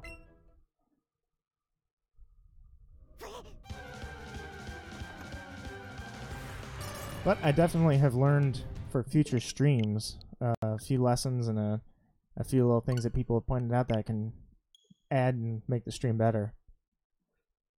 That's outside of just adding chat bots and adding chat commands for that matter and any screens. So definitely good to know. Jeremy, you still there? What's the status on Tepig? I imagine if Tepig did... Well, no, I guess if Tepig did spawn, then I'm sure that either one of two things would happen. You'd be preoccupied by it, or you'd be shouting it. Usually I shout that stuff. I don't react too hard to shinies. I certainly don't overreact. The only thing nowadays that would get me to react hard to a shiny is like the first encounter, boom, it's shiny, something like that. I guess technically the closest I got was something like that. I've had a few early chain radar, or radar chaining shinies spawn, and I have one on my channel actually. It was a shiny Shinx, and it popped up like a chain of 2 and the thing popped up, so I was pretty excited to put that up as a video, but I wasn't even recording yet, so I'm like, oh man, the bush just sparkled, quick, let me run and get all this stuff set up. So that was pretty fun. That was also during a test of my equipment, but that was a leisurely Sunday. I was just getting the chain going. So there's no sound. I didn't have it. I had it in stereo, but it can't output to the computer in stereo. It has to be mono. So I had the shiny spawn, but you can't hear it. You can just see it. No sparkles, nothing. You can just hear... Or, I'm sorry, you can see the sparkles and you can see the Pokemon, that's it. Because you don't hear the sparkles, you don't hear the spawn. And you don't even hear when the Pokeball clicks. But that was still a fun moment. Heck yes, you will, man. We are a breed of our own, shiny hunters. We don't give up. Never give up. That's my decree, is it's always worth it. Any shiny, no matter what you've done, is worth it at some point. Truthfully, I couldn't tell you if it's actually worth it or not, but for us, it's worth it.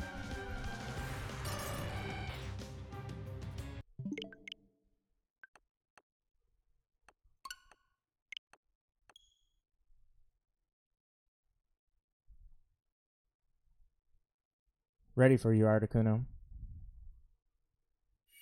At least I hope I'm ready. I have 5 minutes to take the thing out, and I have Pokemon that are all in the level 80s range. But truthfully, when the thing spawns, I intend to just horn drill it and take it out. So technically, if I miss all 5 horn drills, 2 things happen. I let Articuno set up a reflect and set itself up, but then I also waste a bunch of time throwing out horn drills that are missing left and right. So technically, that's not a good strategy at all. And I know that. You know what else is a good strategy? Setting the nature of the Pokemon so that you know what nature you're going to get. Guess what? Didn't do that either. So, it doesn't matter. There's not too many natures that are detrimental to this thing's life anyways. Legendaries typically can pull off a lot of natures and pull them off well.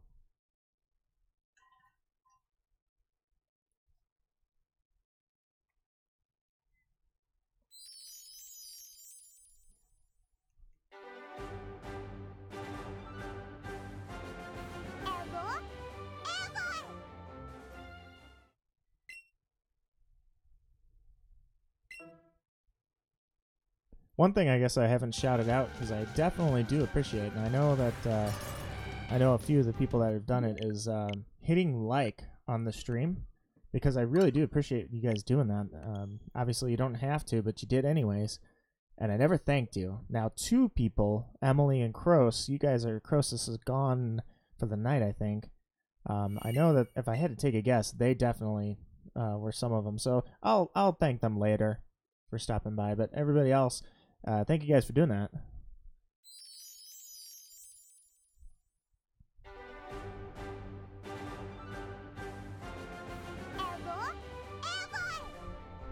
But unfortunately, likes are not in any way correlated to shiny luck.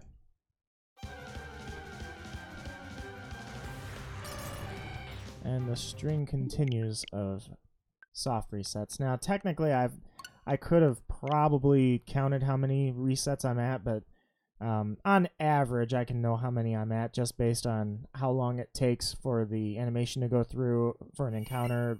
Cross that with however long I've been streaming.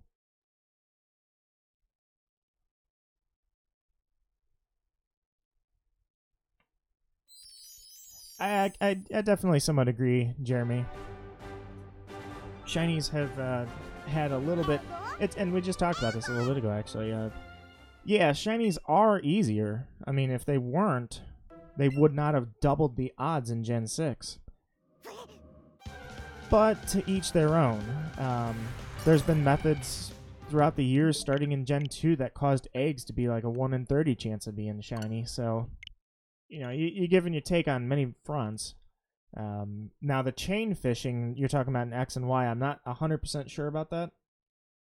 I'm assuming that it just means throwing the reel or the casting the reel and, you know, throwing the bait in a spot that only spawns, let's say, 1 Pokemon, so that you can chain them together and eventually pull out a shiny.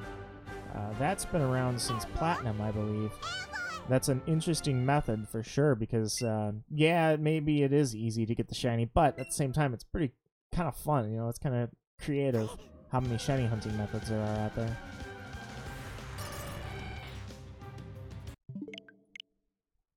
Well, thank you, Jody. I appreciate that.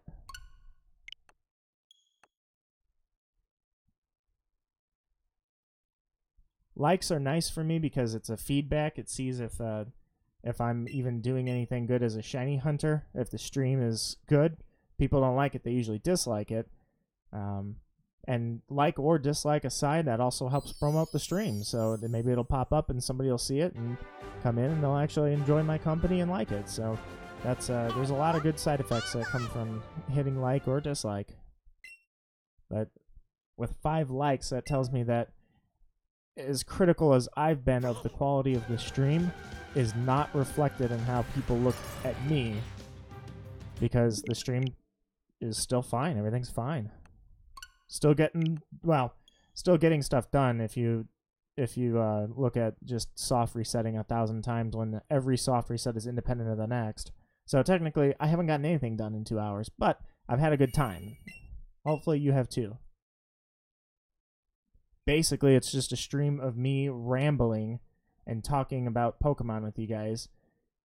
And then in the end, I may or may not have the shiny, but usually don't, which means that I just close it off and be like, yeah, that was a good talk. But if there's one thing I know how to do, it's talk and talk and talk and talk.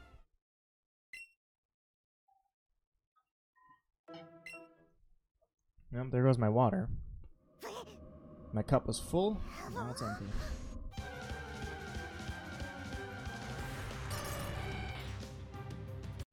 Before this stream, I was talking with my friend. She came over and we were talking. And Jody, I think you're pretty into Disney. Most everybody is. So you'll appreciate this. But I couldn't remember what the lyrics were in the Mulan movie to the most famous song from that movie, of course, I'll Make a Man Out of You. And so eventually we had to look it up. And I was mainly remembering the lyrics, and I guess I still can't remember, but it was the qualifications to be a man by the expectations set by Mulan. So the guidelines they set, I said, well, you have to have you have to have the swiftness of a raging river. You have to have the strength of a great typhoon. No, you have to have the force of a great typhoon, and the strength of a raging fire. No, that's not right. Yeah, see, I still don't remember it. It was a rushing river, so swiftness of a rushing river, force of a great typhoon, and the strength of a raging fire. If you have that, you're a man. And that was in reference to something I was doing at the time. That I said, well, according to this, or according to Mulan, that was not a requirement to be a man. Which is kind of funny if you think about that movie. The villain in there, Shan Yu, the head Hun, he's the only one, even as a villain, he's the only one that actually treated Mulan with any respect in that movie, because he didn't care that she was a woman. He cared that she was the soldier that ruined everything at the mountain. So Shan Yu was the only one in that movie that was indiscriminate towards gender. Who knew?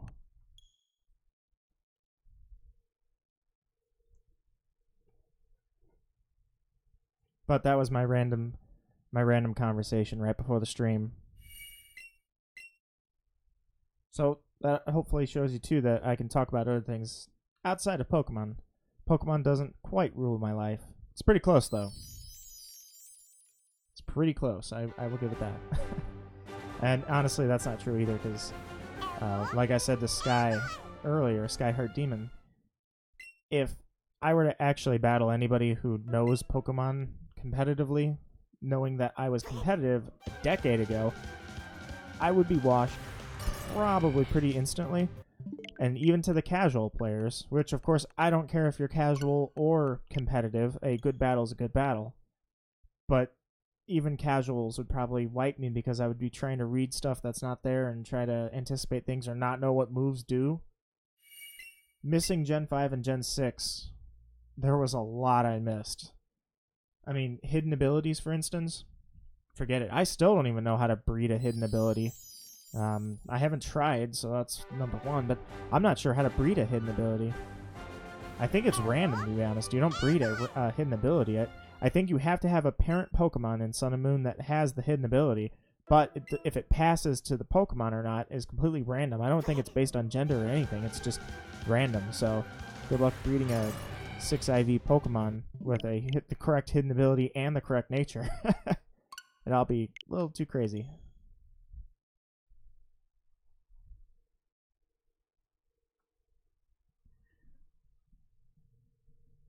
Jeremy says, the X and Y hordes make it a little easy for shiny hunting too.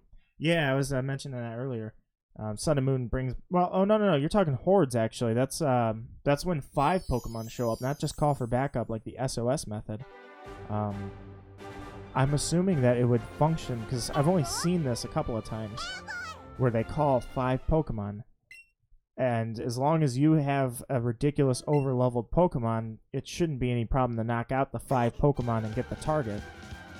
So if you do like a harvest style thing where you can keep the opponent, you can synchronize and use harvest so that they keep pulling a Leppa Berry out and keep restoring their moves, you can keep them on the field forever, I'm assuming, and then they act like an SOS caller. And I'm just throwing this out there, correct me, I'd like to know. I'm thinking that it would be like an SOS caller, that they call the horde and then you knock out the horde and then they call another horde. If that's the case, if that's how it works, because I don't know, then yeah, it would be, you'd be getting rolling the dice 4 times every time they call. So I could definitely see. Not only that, but they doubled the odds in Gen 6 from 1 in 8,192 down to 1 in 4,096. So that definitely helps. I mean, yeah, that's certainly, you can't justify it there. They made it easier. And like I say, rightfully so. They do it because shiny hunters, shiny hunting gives you a reason to keep playing the game. Obviously, they knew that. I agree with that all day. I agree that there's a lot of people that would not want to put the time into something like that. Shiny hunting. I mean, you're going to get a certain amount of people that don't even finish the game. Then you're going to get a certain amount of people that finished the game and didn't like it. Then there's a number of people that finished the game, liked it, and they move on to the post game. So by the time you get to the people that actually would like to shiny hunt, it's diminished a significant amount from the people who bought the game and started an adventure.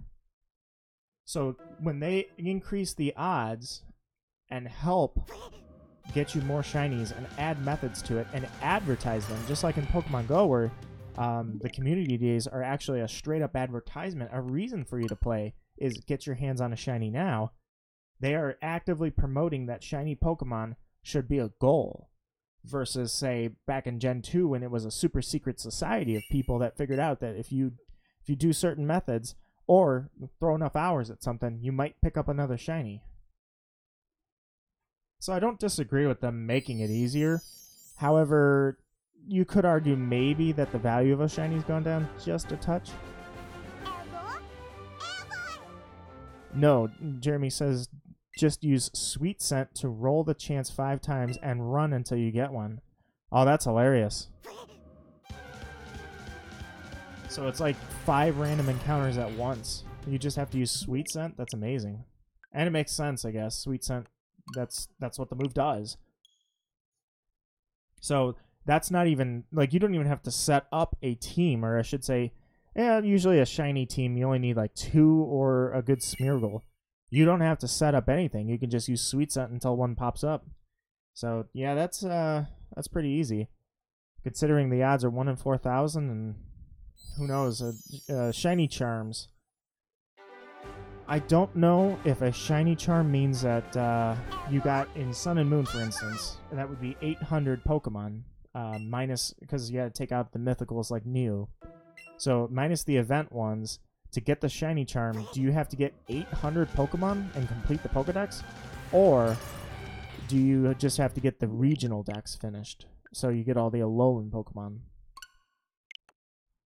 Same thing would apply to X, of course, X and Y, just minus 100 or so from Gen 7. So you have like 600 some Pokemon in X and Y. To get the shiny charm, I'm assuming you have to have 600 Pokemon, right? Not just 100 from the region?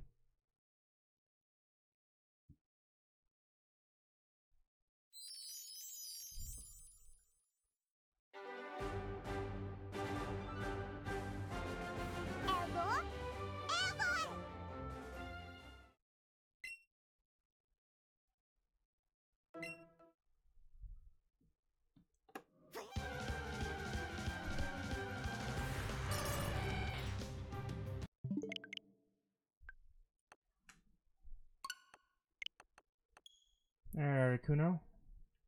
We are amidst the hour number 3. Ready for this.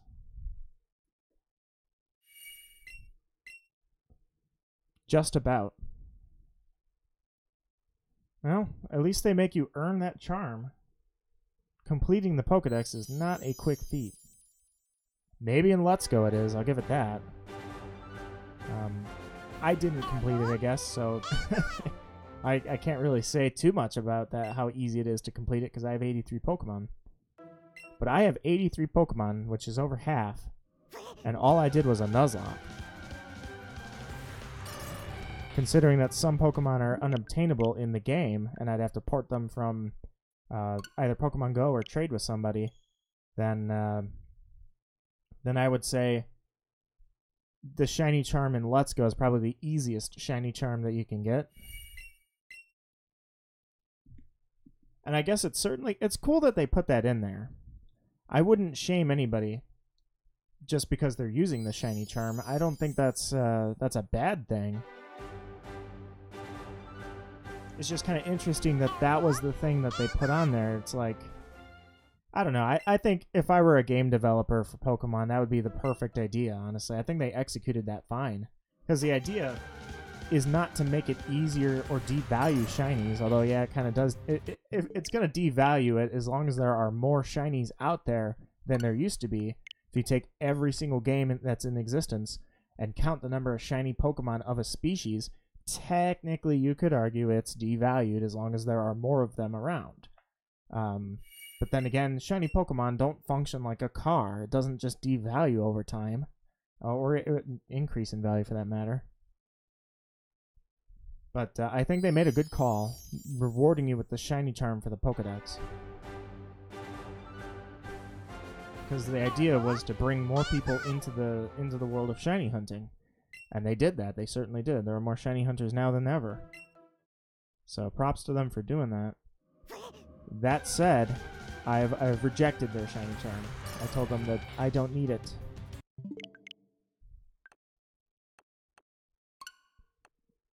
When you catch the Pokemon, it doesn't say anything about what the odds were at when you caught it. It just shows if it's shiny or not. Doesn't matter. I will do this 1 in 4,000, and that'll be that.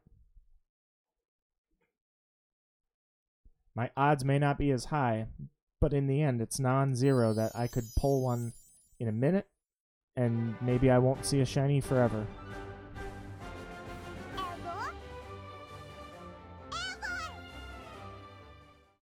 Okay, so so you don't even have to see them. You have to own the Pokemon, which, yeah, I guess I did know that. Because a lot of people, for instance, have trouble with Mewtwo. They have to find somebody that will trade them Mewtwo on this game and then trade it back. So you have to own the species. So I think the shiny charm is a great reward for anybody that put that effort in, certainly. That said, I don't know. I definitely would say horde hunting or just shiny spawns in general with chaining Pokemon on Let's Go. Certainly pretty easy, especially with Let's Go. You can chain any species, and then then everything in the area has the same odds of spawning shiny. I mean, I'm pretty sure the math has been proven on that one. At first, I thought it was self-confirmed. It was just a observational thing where somebody sees that they have had shinies pop up while using a chain for a different species of Pokemon. But I'm pretty sure the data miners of the world have definitely confirmed that a shiny Pidgey chain works on every single Pokemon. That's pretty much finite.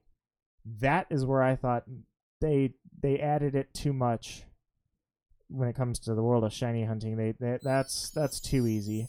You shouldn't be able to chain a Pidgey and then go out and find a Moltres flying around and it has the same odds now.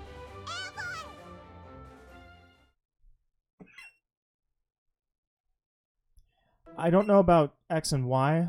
I don't remember. When was the shiny charm? Did that start in Black and White or X and Y? Those are the two games I missed, so I missed that part. But in X and Y or Sun and Moon, I don't know if you need all the legendaries. But I know in Let's Go, you need Articuno, Zapdos, Moltres, Mewtwo. You don't need Mew, and you don't need Meltan. And Melmetal for that point.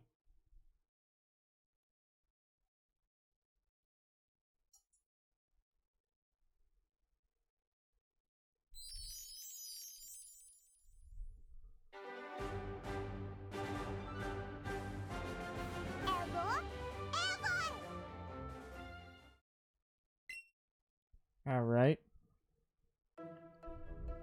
Articuno. I'm feeling it right now. Let's do it. Come on, come on. Shiny charm started in Black and White. Okay, so it was literally the first game I missed. Which I, of course, intend to go back and play. That is going to happen for sure.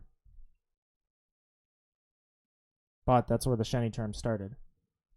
I guess that's where the kicker occurs for everybody that soft reset on Reshiram, and you know they wanted a shiny, let's say Reshiram or Kyurem. No, Kyurem's the fusion.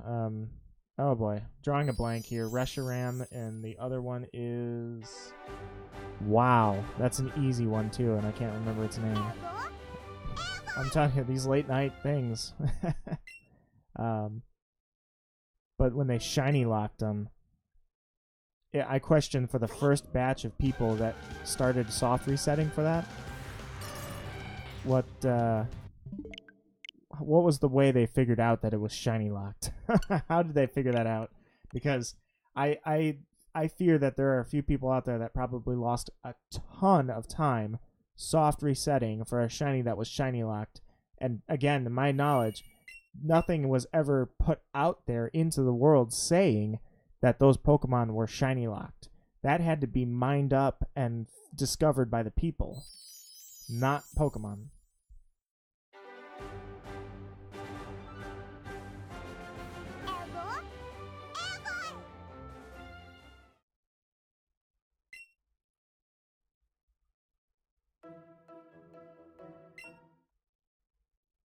Oh, Zekrom was who I was thinking of. It just came to me.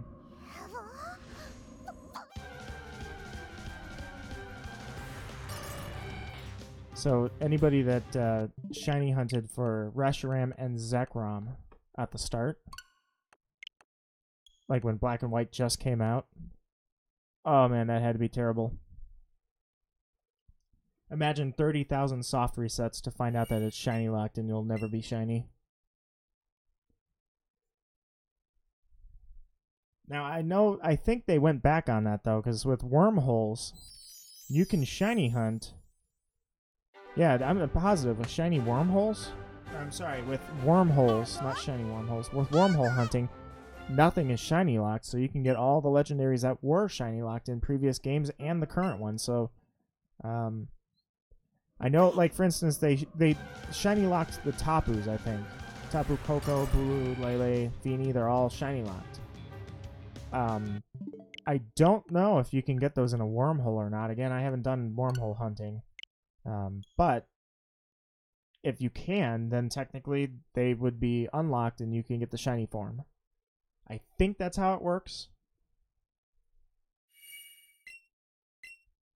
But it's hard to say when I don't know the nitty-gritty specifics of something that I haven't done yet. I know the overall concept.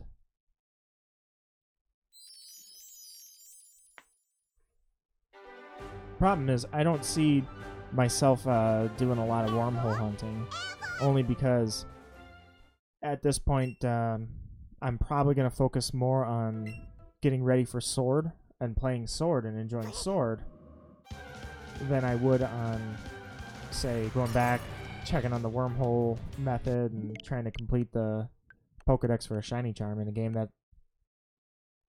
is technically being obsoleted. There's nothing wrong with that. I would go back all day and shiny hunt in previous games, but I have a ton of games I want to get through, so that's why I think the wormhole hunting is gonna take a backseat for now.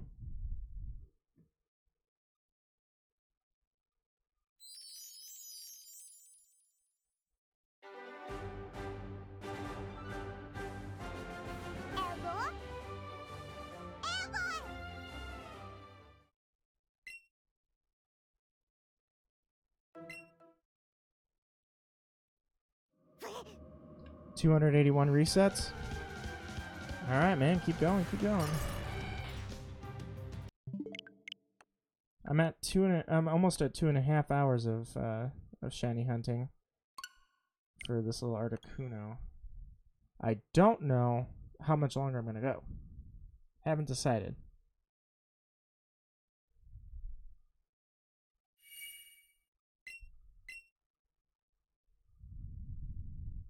Probably go for a little bit longer, but it's getting kind of late. Might call it in. It was a good. I mean, this was a great stream. I have fun talking. I have fun just kind of talking about Pokemon and everything about it.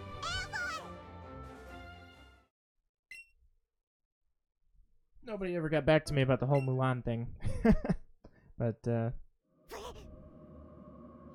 nonetheless, it's been a great stream. It's fun, and more importantly, all the tech problems. Well, not really tech problems. Just I optimized how it's running now. So I don't know if I could get it better than this. I could increase the frame rate, see if it still keeps going at the way it's going, increase the bit rate, any of that stuff. But the tech stuff, it's fine. Obviously, it's what's being done in the game. As long as it's watchable, everything's fine, and I'm good. So on that note, I've definitely had a great stream. Now it all depends how much longer do I want to go, and you know what? I think the 2.5 hour mark would be good. I'm pretty sure that's probably a good spot to end it. So I would say 8 more minutes, a few more resets, and then I will call this a stream. And I thank everybody in the chat for making this such a great stream for me. Because it's almost fully dependent on either how long I can talk to myself or how many people talk in the chat for a shiny hunt to get done and to actually have a good stream out of it, other than just sitting here and resetting. Because otherwise, on a regular shiny hunt with no mic in front of me or anything like that, I'd just be sitting here clicking it and probably doing something on the side too, and just it'd be a room full of silence. So that's awesome that you guys were talking and were here. But getting as late as it is, I have one more game I want to try and get a little bit done in. And then tomorrow I've got a lot of yard work I'd like to do, because this winter has wrecked my poor yard. Got a lot of sticks.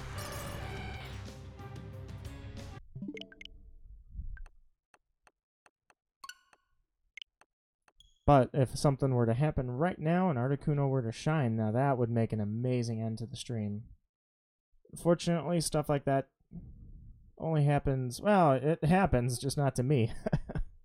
Somebody out there gets an amazing end where they get the shiny that they want when they want it and ends things off, but I'll see how it goes. I guess for now, that'll be the plan, is when I stream. Streams will be inconsistent. I unfortunately don't have a schedule for that. I have a few more series I'm going to be working on outside of streaming.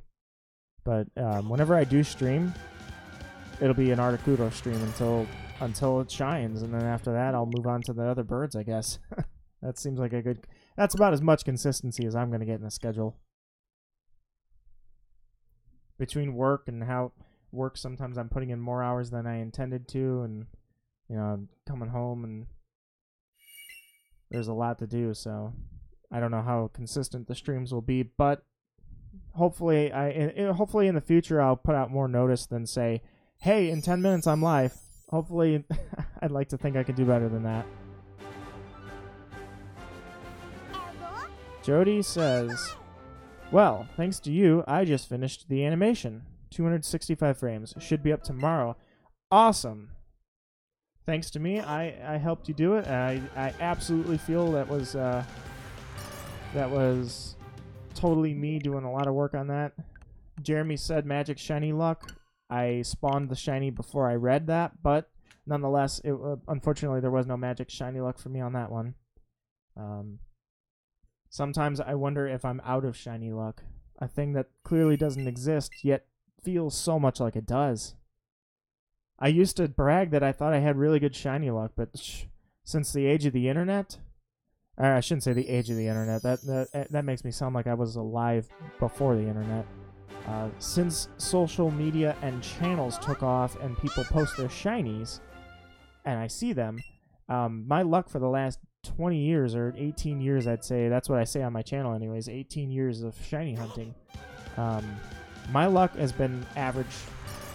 Every now and then I get a good shiny encounter. I've had natural shinies. I guess it's above average because I've had natural shinies. There's a lot of people that say in 20 years I've never had one. I've had natural shinies pop up. But I certainly have never had a shiny legendary pop up on soft reset number 1, you know, something like that. Or back-to-back shinies. I've never had a back-to-back shiny. Closest I got was my very first video was a Ralts hunt, and I hunted about 15 Ralts. and the shiny Rolts had spawned. I caught one on a grass patch using radar chain. I reset it, and there was another one. So basically, it was shiny, nothing, reset, boom, shiny. That was as close as I've ever gotten to back-to-back shinies. Jody, what were you animating?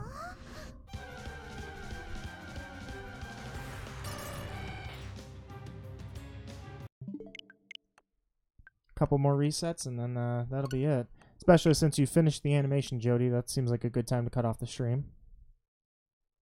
Hopefully you had fun.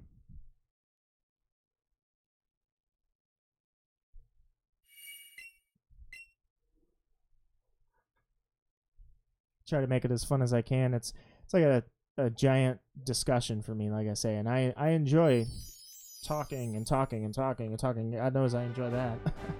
So that's the only reason I guess it's real fun, is as long as the chat keeps up and I have something to talk about. Otherwise, I'm talking to myself. And even then, I've made it through 2 full-blown series talking to myself. So bring up my own topic and then tell myself what I think about it. No problem. But there are definitely things I could improve on. I know I haven't done any overlays, for instance, to have an overlay going and a bunch of images flashing on the screen, music in the background. I don't use a camera, so not claiming to have the greatest setup. I'm claiming to have the setup that was fun, and it was certainly it was a blast with you guys. Talking about Pokemon for 2.5 hours, and that doesn't have to be the only topic. Like I say, I have other things in my arsenal. I mentioned Magic the Gathering and Yu-Gi-Oh! For probably a good 5 minutes out of 2.5 hours. Alright, I will go, let's say, after this one, 3 more resets, and then I will call it a stream. In the meantime, Jody, you've got 3 resets, and there's a 20-second delay between what I'm saying and when you're hearing it. So, yeah, I'll give it 4 more because of that delay. I'll give it 4 more resets. And you've got 4 more resets to let me know what you were animating. Otherwise, it'll be a surprise until I see it tomorrow.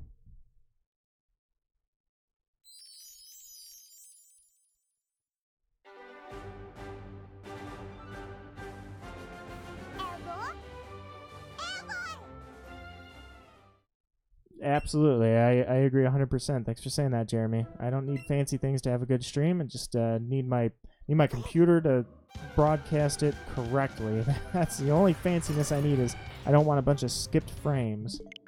But otherwise, yeah, I had fun, and even last time I kept the stream going last time because I was having fun talking with everybody that was in chat. And it was skipping for an hour and a half. It was literally skipping frames. It wasn't bad, but it was watchable, but just barely. I certainly wouldn't want to stare at it. I would just have it running in the background at that point. But no, this was excellent. So thank you guys for everything. That was number 4. So I've got 3 more resets.